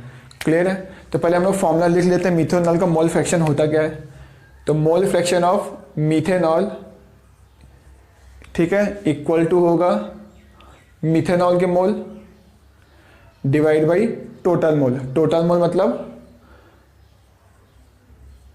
सॉल्यूट के मोल प्लस सॉल्वेंट के मोल। आधी बात समझ में? तो उसको हम लोग बोलते हैं टोटल मोल्स। तो मिथेनॉल को मोल फ्रैक्शन होता होगा, जिसका भी मोल फ्रैक्शन निकालना हो उसके मोल बाई टोटल मोल। तो इसका मुझे मोल फ्रैक्शन निकालना था तो इसके मोल बाई टोटल मोल। क्लियर है? अब बोला कि मिथेनॉल का मोल फ्रैक्शन कितना हो जाए? 0.25 हो जाए। तो मुझे रख दिया वैल्यू 0.25 1.25। क्लियर है। तो बोल रहा है मीथेनॉल का, देखो मीथेनॉल का यहाँ पे मास पता है 16 ग्राम, मास पता है तो मोल निकाल सकते हैं। कैसे निकालेंगे? Given mass divide by molar mass. इसका मोलर मास कितना होता है? 12, 16, 28 और 4 32। तो इसके मोल आ गए। अब मुझे वाटर के बारे में कुछ इन्फॉर्मेशन नहीं पता है तो मैंने ऐसे लिख दिया, प्लस यहाँ पर क्या आ जाएगा? इसका मास, मीथेनॉल का मास बाई मोलर मास, इसको मोल बोलते हैं। क्लियर है। तो अब यहाँ चलो सॉल्व करते हैं हम लोग। इसको अगर आप सॉल्व करोगे तो ये लिखा हुआ है 0.25, 0.25, ठीक है, इक्वल टू ये हो गया 1/2 divide by number of mole water के प्लस 1/2। ठीक है। तो यहाँ से हम लोग देखो सॉल्व करते हैं, 2 का मल्टीप्लाई करते हैं तो 2 से मल्टीप्लाई करोगे तो यहाँ पर आ जाएगा 1 डिवाइड बाई आ जाएगा 2 into number of mole water के प्लस 1। ठीक है। इस वैल्यू को मैं लिख सकता हूँ 1/4। बस आपको सॉल्व करना है, यहाँ से नंबर ऑफ मोल निकालने हैं। ठीक है। तो 0.25 को मैं 1/4 लिख सकता हूँ। तो यहाँ से आ गया 2 into number of mole water plus 1 equal to 4 आ गया। तो नंबर ऑफ मोल जो वाटर के आएंगे वो इक्वल टू आएगा 3/2। क्लियर है। तो ये वाटर के मोल आ गए। अब मुझे क्या करना है? क्वांटिटी मतलब वाटर का अमाउंट निकालना है, मतलब वेट निकालना है। तो वेट अब हम लोग कैसे निकालेंगे वो देख लो। तो वेट ऑफ वाटर क्या होगा? अगर वाटर का आपको मास निकालना है और मोल्स पता है तो मोल्स में किसका मल्टीप्लाई कर दोगे आप? मोलर मास का। आ रही बात समझ में? तो मल्टीप्लाई करने पे वैल्यू कितनी आ रही है? 27 ग्राम, जो कि आपको कैलकुलेट करना था। बहुत ही सिंपल क्वेश्चन था। मैं मान के चल रहा हूँ कि आप सब लोगों को समझ में आया होगा। अगर फिर भी अगर कोई डाउट है तो आप कमेंट करके पूछ सकते हैं। तो बच्चों, जैसा कि हम लोगों ने यहाँ पर मोल फ्रैक्शन के बारे में पढ़ा है, तो मोल फ्रैक्शन के कुछ क्वेश्चन सॉल्व कर लेते हैं। जैसे कि कैपिटल एक्स लिखा हुआ है। कैपिटल एक्स मतलब होता है मोल फ्रैक्शन। सोल्यूट मतलब यहाँ पे मोल फ्रैक्शन आपको सोल्यूट का कैलकुलेट करना है और मोल फ्रैक्शन सॉल्वेंट का कैलकुलेट करना है। अब क्वेश्चन में आपको गिवन क्या क्या है? आपको 28% weight by weight of aqueous KOH given है। इसका मतलब यहाँ पर आपको क्या पता है? वेट बाय वेट की वैल्यू पता है और डेंसिटी ऑफ सोल्यूशन पता है। ठीक है। तो जैसा कि अभी हम लोग ने पढ़ा है परसेंट, वो मोल फ्रैक्शन ऑफ सोल्यूट मतलब क्या होता है पहले वो लिख लेते हैं। तो मोल फ्रैक्शन ऑफ सोल्यूट मतलब होता है मोल्स किसके होंगे? सोल्यूट के, डिवाइड बाई नीचे क्या होंगे? Total mole. टोटल मोल मतलब क्या हो गया? सोल्यूट प्लस सॉल्वेंट के मोल। क्लियर है। Second number, mole fraction of solvent मतलब क्या होता है? आप इसको ये भी लिख सकते हो 1 माइनस मोल फ्रैक्शन किसके? सॉल्यूट के। क्यों? क्योंकि mole fraction solute plus mole fraction solvent equal to 1 होता है। तो सॉल्वेंट इक्वल टू क्या हो गया? 1 माइनस मोल फ्रैक्शन सॉल्यूट। या फिर आप ऐसे भी लिख सकते हो इसको, mole fraction solvent equal to होगा नंबर, सेम इसी टाइप से, नंबर ऑफ मोल्स। इधर सॉल्यूट था तो यहाँ पे सॉल्यूट आ गया था, यहाँ पे सॉल्वेंट है तो यहाँ पे क्या आ जाएगा? मोल fraction solvent divide by total moles. Clear है। अब देखो इसको हम लोग कैसे सॉल्व करते हैं। जैसे कि देखो यहाँ पर लिखा हुआ है 28% weight by weight aqueous KOH. Clear है। तो देखो इसका मतलब क्या होगा? जैसा कि हम लोग इसके पहले भी लिख चुके थे, इसका मतलब होगा 28 ग्राम ऑफ केवेज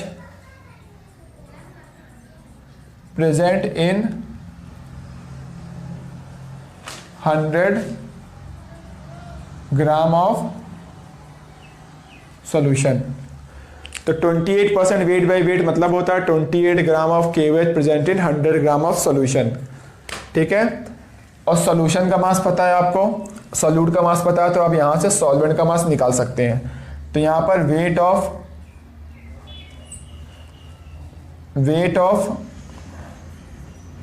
सॉल्यूट प्लस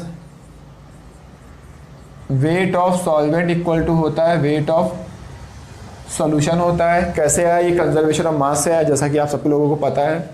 यहाँ पे सॉल्यूट क्या है आपका? सॉल्यूट है KOH, सॉल्वेंट क्या है? एक्वस लिखा है, मतलब वाटर यहाँ पे सॉल्वेंट है, इक्वल टू वेट ऑफ क्या होगा यहाँ पर? सॉल्यूशन हो गया। तो मुझे वेट ऑफ वाटर कैलकुलेट करना है। तो weight of water equal to क्या आएगा यहाँ पर? सॉल्यूशन का वेट, सॉल्यूशन कितना है मतलब सॉल्यूशन का वेट है 100 ग्राम, तो सॉल्यूशन का वेट माइनस सॉल्यूशन के माइनस किस करोगे केवेज का वेट, केवेज कितना है 28 ग्राम, तो 100 ग्राम में 28 ग्राम आप माइनस करोगे तो यहाँ पे कितना आएगा 72 ग्राम। क्लियर है। मैंने मास क्यों निकाला, क्योंकि मुझे यहाँ पे मोल्स चाहिए थे। मोल्स कब आएंगे जब आपको मास पता होगा। तो यहाँ पर टोटल मोल्स देखो क्या होंगे, सॉल्यूट के मोल्स बाई टोटल मोल्स है ना, यानी इसको आप ये भी लिख सकते हो सॉल्यूट के मोल्स, टोटल मोल्स क्या होगा, टोटल मतलब सॉल्यूशन में सॉल्यूट प्लस सॉल्वेंट होगा, तो नीचे क्या होगा सॉल्यूट के मोल प्लस क्या होगा सॉल्वेंट के मोल्स। क्लियर है। तो यहाँ देखो मोल फ्रैक्शन जो सॉल्यूट आएगा, देखो बड़े प्यार से यहाँ पर सॉल्यूट का जो मोल फ्रैक्शन आएगा सॉल्यूट के मोल बाई टोटल मोल। अब सॉल्यूट के मोल कैसे आएंगे, सॉल्यूट का मास पता है तो हम लोग मोल्स निकाल सकते हैं, तो आएगा 28 डिवाइड बाई 56, ये आ गया सॉल्यूट के मोल्स। क्लियर है। टोटल मोल्स मतलब होता है सॉल्यूट के मोल्स प्लस सॉल्वेंट के मोल्स, तो सॉल्यूट के मोल्स, सॉल्यूट का मास पता है तो सॉल्यूट के मोल्स आ जाएंगे, प्लस सॉल्वेंट का मास पता है तो सॉल्वेंट के मोल्स आ जाएंगे, ये है सॉल्वेंट का मास। क्लियर है। और ये क्या हो गया सॉल्यूट का मास। ठीक है। तो 72 बाई, अब सॉल्वेंट क्या है वाटर, तो उसके मोलर मास से डिवाइड कर दिया। अब बस आपको इसको सॉल्व करना है। सॉल्व कैसे करोगे, ऊपर आएगा 1/2, नीचे आएगा 1/2 प्लस 4, यानी वैल्यू आ गई 1/9। ठीक है। तो यहाँ पे आ गया सॉल्यूट का मोल फ्रैक्शन आ गया 1/9, तो सॉल्वेंट क्या होगा 1 माइनस 1/9 मतलब 8/9। क्लियर है। या फिर हम लोग इसको ऐसे भी कैलकुलेट कर सकते हैं, तो सॉल्वेंट का मोल फ्रैक्शन इक्वल टू होगा सॉल्वेंट के मोल, तो सॉल्वेंट का मास बाई सॉल्वेंट का मोलर मास, ये हो गया सॉल्वेंट का mole fraction divide by solute का मोल फ्रैक्शन प्लस सॉल्वेंट का मोल फ्रैक्शन। तो वैल्यू कितनी आएगी 4/1/2 प्लस 4, यानी वैल्यू आएगी यहाँ पे वैल्यू आ गई इसकी 8/9, या फिर आप यहाँ पर डायरेक्ट यहाँ से कैलकुलेट कर सकते थे। ठीक है ना। तो यहाँ पे हम लोगों ने मोल फ्रैक्शन सॉल्यूट का भी निकाल दिया, मोल फ्रैक्शन सॉल्वेंट का भी कैलकुलेट कर दिया। अगर आपको अभी भी कोई डाउट हो तो आप कमेंट्स में पूछ सकते हैं। तो बच्चों हम लोग एक बहुत ही अच्छा क्वेश्चन करने जा रहे हैं, तो उसको ध्यान से सुनना। तो देखो डेंसिटी ऑफ 3 कैपिटल एम लिखा हुआ है, मतलब ये मोलैरिटी गिवन है। ठीक है। NaCl सॉल्यूशन, देखो सॉल्यूशन ऑफ NaCl, यानी यहाँ पर NaCl के साथ साथ क्या है वाटर है। क्लियर है। तो NaCl सॉल्यूशन लिखा है, मतलब NaCl क्या हो गया सॉल्यूट हो गया, वाटर क्या हो गया सॉल्वेंट हो गया, और इसकी मोलैरिटी कितनी गिवन है 3। तो यहाँ से मुझे क्या क्या इन्फॉर्मेशन देखो पता चल रही, पहले मैं वो लिख लेता हूँ। तो मुझे ये पता है कि यहाँ पर सॉल्यूट क्या है, यहाँ पर जो सॉल्यूट है वो क्या है NaCl है, एंड यहाँ पर जो सॉल्वेंट है वो क्या है वाटर है। क्लियर है। कैसे पता, NaCl सॉल्यूशन लिखा हुआ, सॉल्यूशन मतलब उसके साथ वाटर है। ठीक है। और देखो मुझे यहाँ पे क्या इन्फॉर्मेशन पता है, और मुझे इन्फॉर्मेशन पता है मोलैरिटी, तो यहाँ मुझे ये पता है कि मोलैरिटी इसको कैपिटल एम से रिप्रेजेंट करते हैं, इसकी वैल्यू क्वेश्चन में। अब देखो मोलैरिटी क्या होती है, जैसा कि हम लोग को पता है मोलैरिटी इक्वल टू क्या होता है नंबर ऑफ मोल्स ऑफ क्या होता है सॉल्यूट के total moles divide by volume किसका होता है सॉल्यूशन का, वो भी किस में होना चाहिए लीटर में। और ये वैल्यू कितनी दी है क्वेश्चन में 3। ठीक है। तो यहाँ मोलैरिटी की वैल्यू क्वेश्चन में 3 दी है, और मोलैरिटी 3 देने का मतलब क्या है यहाँ पर कि मोलैरिटी मतलब होता है कि पर लीटर सॉल्यूशन में सॉल्यूट के नंबर ऑफ मोल्स कितने हैं, उस टर्म को मोलैरिटी बोलते हैं। यानी यहाँ से मुझे ये समझ में आ रहा है कि नंबर ऑफ मोल्स सॉल्यूट के, देखो मैं यहाँ लिखता हूँ मोलैरिटी 3 मतलब हो गया यहाँ पर कि सॉल्यूट के मोल्स जो है, सॉल्यूट मतलब क्या हो गया नंबर ऑफ मोल NaCl, ये कितने हैं 3। ठीक है। तो सॉल्यूट के मोल्स यहाँ पे कितने आ गए 3, कितने में है पर लीटर सॉल्यूशन, यानी यहाँ पर से आ गया मेरा वॉल्यूम ऑफ जो सॉल्यूशन है, ये कितना है 1 लीटर, और 1 लीटर मतलब 1000 ml। देखो बच्चों ध्यान से, यहाँ पर NaCl सॉल्यूशन लिखा था, तो मुझे यहाँ से पता चल गया कि NaCl के साथ वाटर है, इसका मतलब NaCl सॉल्यूट है वाटर सॉल्वेंट है। मोलैरिटी 3 गिवन है, और मोलैरिटी मतलब होता है पर लीटर सोल्यूशन में नंबर ऑफ मोल्स कितने हैं सोल्यूट के। तो यदि पर लीटर सोल्यूशन में यानी सोल्यूशन की वैल्यू कितनी होगी, वॉल्यूम ऑफ सोल्यूशन 1 हो गया, 1 लीटर मतलब 1000 ml, और सोल्यूट के मोल्स कितने हो गए 3। क्लियर है।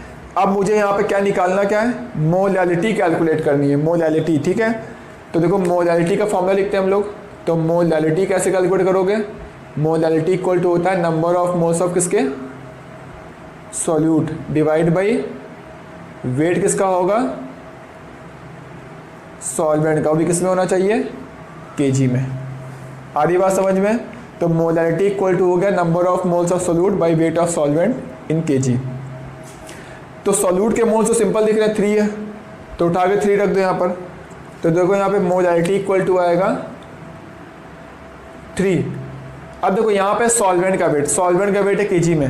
अब मुझे सॉल्यूशन का यहाँ पे वॉल्यूम पता है, यहाँ पे सॉल्यूशन का मुझे वॉल्यूम पता है, तो सॉल्यूशन का वॉल्यूम पता है, तो मुझे यहाँ पर सॉल्वेंट का वेट चाहिए। तो सॉल्यूशन के वॉल्यूम से हम लोग सॉल्यूशन का वेट निकाल सकते हैं, क्योंकि सॉल्यूशन की देखो डेंसिटी क्वेश्चन में गिवन है। ठीक है, तो यहाँ से मैंने कैलकुलेट किया वेट ऑफ सॉल्यूशन। तो वेट ऑफ सॉल्यूशन क्या होगा, volume of solution into density of solution. आई बात समझ में। तो वॉल्यूम ऑफ सॉल्यूशन कितना गिवन है क्वेश्चन में, 1000, ये ml है, और डेंसिटी ऑफ सॉल्यूशन कितना है 1.25 ग्राम पर ml। तो यानी यहाँ से वेट ऑफ सॉल्यूशन जो आपका आया वो आया 1000 इंटू 1.25 ग्राम आ गया। क्लियर है।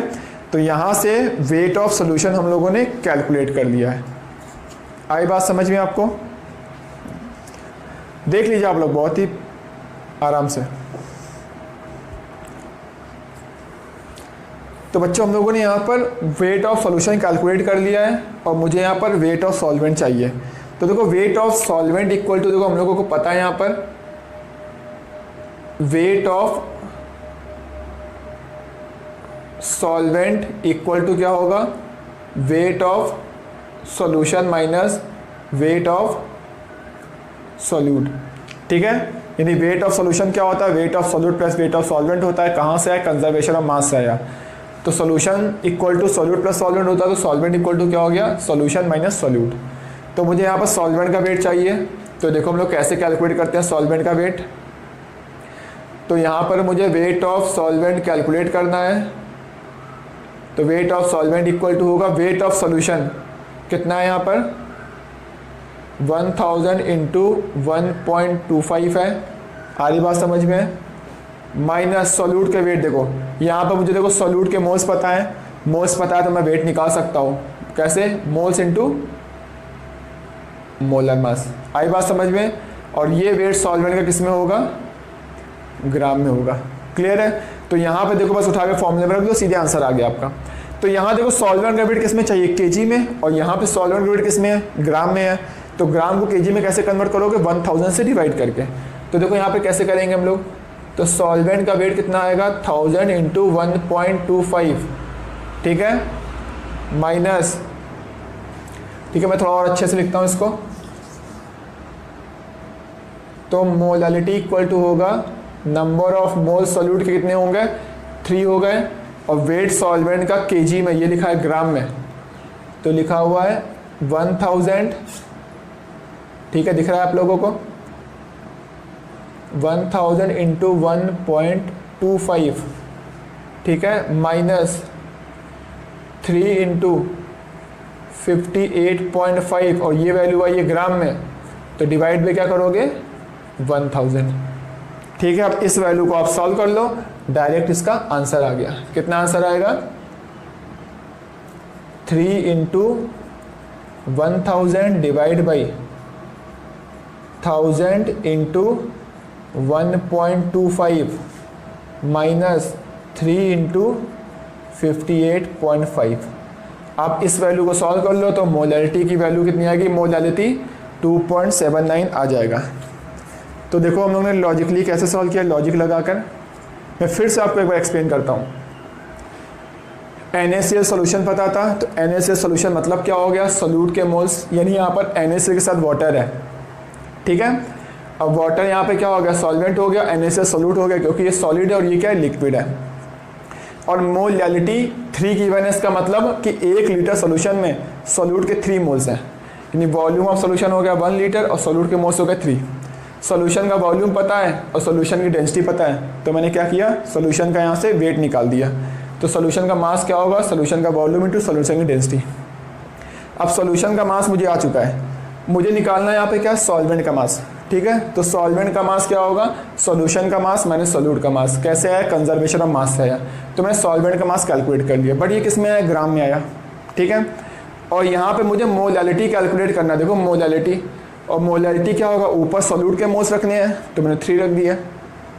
सॉल्वेंट ग्रेविटी किस में रखना है, मुझे केजी में रखना है, और ये ग्राम में आया हुआ है, तो मैंने क्या किया, केजी में कन्वर्ट कर दिया, ठीक है। तो बहुत ही सिंपल था क्वेश्चन, और इसका 2 पॉइंट सॉल्व कर लेना आप, 2.79 इसका आंसर आ जाएगा।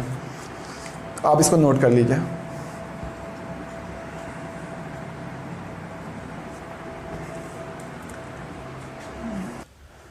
तो देखो ये हमने क्वेश्चन सॉल्व किया है बहुत ही सिंपल तरीके से।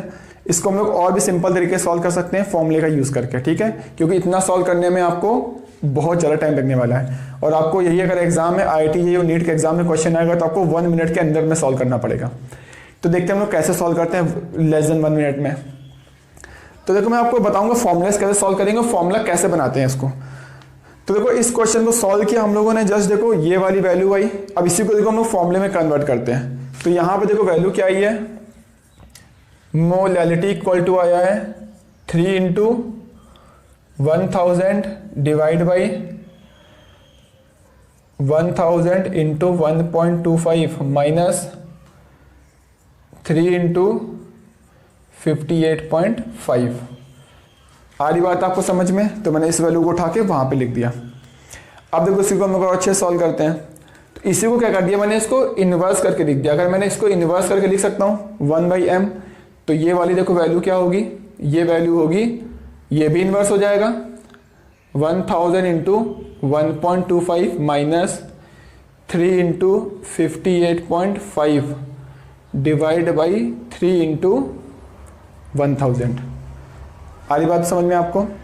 अब मैंने क्या किया, इसको सेपरेट कर दिया। देखो तो यहाँ पे 1/m इक्वल टू होगा, इसको जब आप अलग अलग करके लिखोगे तो 1000 इंटू 1.25 डिवाइड बाई आएगा 3 into 1000 minus 3 into 58.5 divide by आ गया 3 इंटू 1000। क्लियर है। अब आप देखो यहाँ पर ध्यान से, तो ये कैंसिल हो जाएगा, 1000 से 1000 कैंसिल हो गया, इस 3 से ये 3 कैंसिल हो गया। क्लियर है।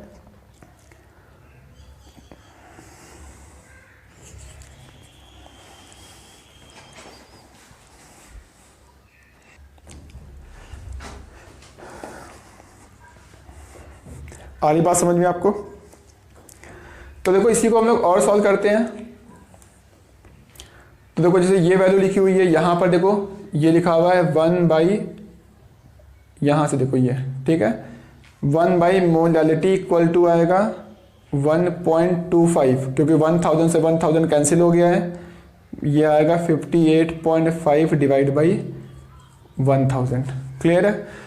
तो देखो यहाँ पर देखो, अगर मैं ध्यान से देखो अगर, तो मैं क्या करता हूँ, ये 1.25 डिवाइड बाई 3 को मैंने ऐसे लिख दिया, इक्वल टू आ गया 1/m प्लस 58.5 डिवाइड बाई 1000। अब देखो ध्यान से बहुत ही, ठीक है ना, ये देखो यहाँ से फॉर्मूला बन गया। फॉर्मूला क्या है, 1.25 क्या गिवन था, देखो डेंसिटी ऑफ सॉल्यूशन गिवन थी। क्लियर है। तो 1.25 की जगह मैंने क्या लिख दिया, डेंसिटी ऑफ सॉल्यूशन, क्योंकि 1.25 डेंसिटी ऑफ सॉल्यूशन की वैल्यू से ही आया था। ठीक है। 3 क्या गिवन था आपको, देखो मोलैलिटी गिवन थी, तो density of solution divide by क्या हो गया, मोलैलिटी, कैपिटल M लिखा हुआ है, ठीक है, इक्वल टू 1/ मोलैलिटी। ठीक है ना, मोलैलिटी मतलब स्मॉल m, मोलैलिटी मतलब कैपिटल M। प्लस 58.5 कहाँ से आया था? 58.5 मतलब होता है मोलर मास ऑफ सॉल्यूट होता है, क्योंकि ये मोलर मास ऑफ सॉल्यूट की वजह से आता है। आप ध्यान से देखो जाके पीछे, ठीक है। तो यहाँ पे मैंने क्या लिख दिया 58.5 की जगह, क्योंकि ये आया था मोलर मास ऑफ सॉल्यूट की वजह से आया था। क्लियर है? और डिवाइड बाय क्या हो गया 1000।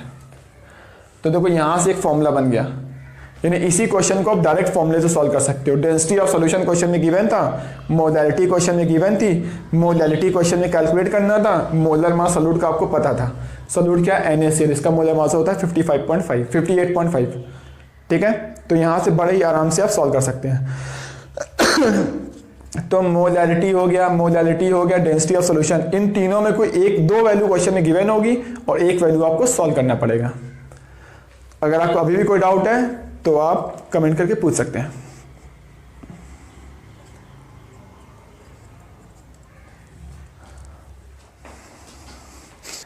तो बच्चों देखो, एक ये बहुत ही अच्छा क्वेश्चन है जो कि इसके पहले जो क्वेश्चन सॉल्व किया था उसी से रिलेटेड है। वहाँ हम लोगों ने डायरेक्ट एक फॉर्मूला लिखा हुआ था, मैं फॉर्मूला फिर से लिखना चाहूँगा। तो वहाँ पे मैंने लिखा था formula density of solution divide by molality equal to 1 by molality plus molar mass of solute divide by 1000। Clear है? मैंने बोला था डेंसिटी ऑफ सॉल्यूशन, मोलैलिटी और मोलैलिटी, इन तीनों में कोई दो वैल्यू क्वेश्चन में गिवन होगी, कोई एक वैल्यू सॉल्व करनी पड़ेगी। जैसे इसके पहले वाले क्वेश्चन में डेंसिटी ऑफ सॉल्यूशन और मोलैलिटी गिवन था, मोलैलिटी सॉल्व करना था। यहाँ पर देखो, यहाँ पर भी सेम है, मोलैलिटी गिवन है और डेंसिटी ऑफ सॉल्यूशन पता है, मुझे क्या निकालना है? मोलैलिटी निकालना है। क्लियर है? तो डेंसिटी ऑफ सॉल्यूशन ग्राम पर ml में लेना है, कितना दिया हुआ है 1.8। तो ये देखो क्वेश्चन में गिवन ही है, ये गिवन है 1.8, ठीक है।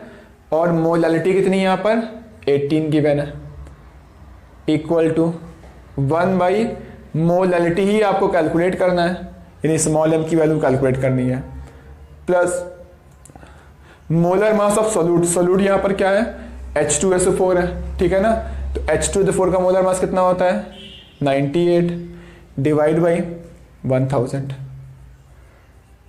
आ रही बात समझ में आपको? अब आप इस वैल्यू को सॉल्व कर लीजिएगा, और सॉल्व करेंगे तो यहाँ पर इसकी वैल्यू कितनी आ जाएगी 500 आ जाएगी, जो कि आंसर दिया हुआ है। अगर अभी भी आपको कोई डाउट है तो आप पूछ सकते हैं कमेंट करके। तो बच्चों, जैसा कि हम लोगों ने यहाँ पर मोल फ्रैक्शन के बारे में पढ़ा है, तो मोल फ्रैक्शन के कुछ क्वेश्चन सॉल्व कर लेते हैं। जैसे कि कैपिटल X लिखा हुआ है, कैपिटल X मतलब होता है मोल फ्रैक्शन, सॉल्यूट मतलब यहाँ पे मोल फ्रैक्शन आपको सॉल्यूट का कैलकुलेट करना है और मोल फ्रैक्शन सॉल्वेंट का कैलकुलेट करना है।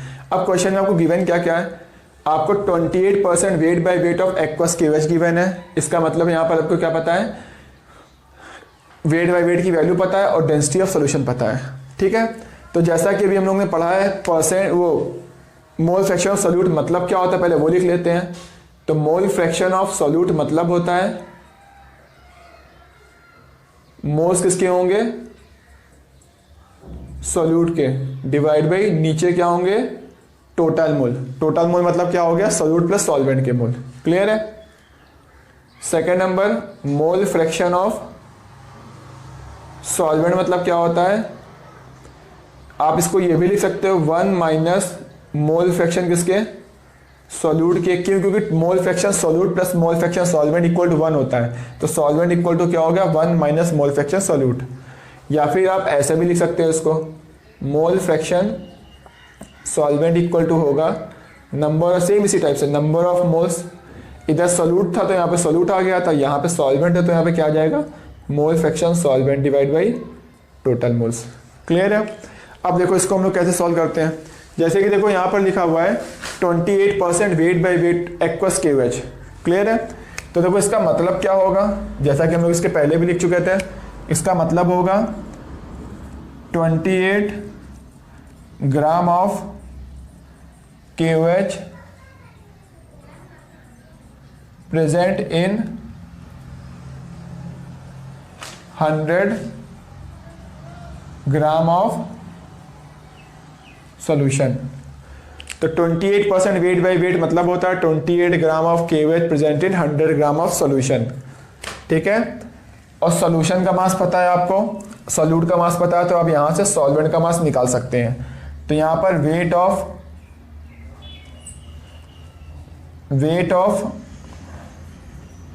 Solute plus weight of solvent equal to होता है वेट ऑफ सॉल्यूशन होता है। कैसे है ये? कंजर्वेशन ऑफ मास से है, जैसा कि आप सब लोगों को पता है। यहाँ पे सॉल्यूट क्या है आपका? सॉल्यूट है KOH, सॉल्वेंट क्या है? एक्वस लिखा है, मतलब वाटर यहाँ पे सॉल्वेंट है, इक्वल टू वेट ऑफ क्या होगा यहाँ पर? सॉल्यूशन हो गया। तो मुझे वेट ऑफ वाटर कैलकुलेट करना है, तो weight of water equal to क्या आएगा यहाँ पर?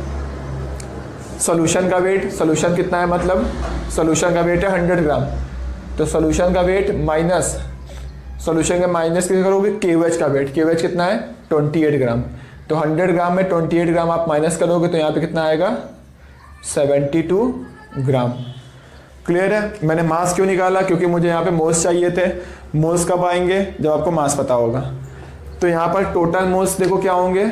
सॉल्यूट के मोल्स बाय टोटल मोल्स है ना, यानी इसको आप ये भी लिख सकते हो, सॉल्यूट के मोल्स टोटल मोल्स क्या होगा? टोटल मतलब सॉल्यूशन में सॉल्यूट प्लस सॉल्वेंट होगा, तो नीचे क्या होगा? सॉल्यूट के मोल प्लस क्या होगा? सॉल्वेंट के मोल्स। क्लियर है? तो यहाँ देखो मोल फ्रैक्शन जो सॉल्यूट आएगा, देखो बड़े प्यार से यहाँ पर सॉल्यूट का जो मोल फ्रैक्शन आएगा, सॉल्यूट के मोल बाय टोटल मोल। अब सॉल्यूट के मोल कैसे आएंगे? सॉल्यूट का मास पता है तो हम लोग मोल्स निकाल सकते हैं, तो आएगा 28 डिवाइड बाई 56, ये आ गया सॉल्यूट के मोल्स। क्लियर है? टोटल मोल्स मतलब होता है सॉल्यूट के मोल्स प्लस सॉल्वेंट के मोल्स। तो सॉल्यूट के मोल्स, सॉल्यूट का मास पता है तो सॉल्यूट के मोल्स आ जाएंगे, प्लस सॉल्वेंट का मास पता है तो सॉल्वेंट के मोल्स आ जाएंगे। ये है सॉल्वेंट का मास। क्लियर है? और ये क्या हो गया? सॉल्यूट का मास। ठीक है, तो 72 बाई, अब सॉल्वेंट क्या है? वाटर, तो उसके मोलर मास से डिवाइड कर दिया। अब बस आप इसको सॉल्व करना है। सॉल्व कैसे करोगे? ऊपर आएगा 1/2, नीचे आएगा 1/2 प्लस 4, यानी वैल्यू आ गई 1/9। ठीक है, तो यहाँ पे आ गया सॉल्यूट का मोल फ्रैक्शन आ गया 1/9। तो सॉल्वेंट क्या होगा? 1 माइनस 1/9 मतलब 8/9। क्लियर है? या फिर हम लोग इसको ऐसे भी कैलकुलेट कर सकते हैं। तो सॉल्वेंट का मोल फ्रैक्शन इक्वल टू होगा सॉल्वेंट के मोल, तो सॉल्वेंट का मास बाई सॉल्वेंट का मोलर मास, ये हो गया सॉल्वेंट का mole fraction divide by solute का मोल फ्रैक्शन प्लस सॉल्वेंट का मोल फ्रैक्शन। तो वैल्यू कितनी आएगी? 4/1/2 प्लस 4, यानी वैल्यू आएगी, यहाँ पे वैल्यू आ गई इसकी 8/9, या फिर आप यहाँ पर डायरेक्ट यहाँ से कैलकुलेट कर सकते थे। ठीक है ना? तो यहाँ पे हम लोगों ने मोल फ्रैक्शन सॉल्यूट का भी निकाल दिया, मोल फ्रैक्शन सॉल्वेंट का भी कैलकुलेट कर लिया। अगर आपको अभी भी कोई डाउट हो तो आप कमेंट्स में पूछ सकते हैं।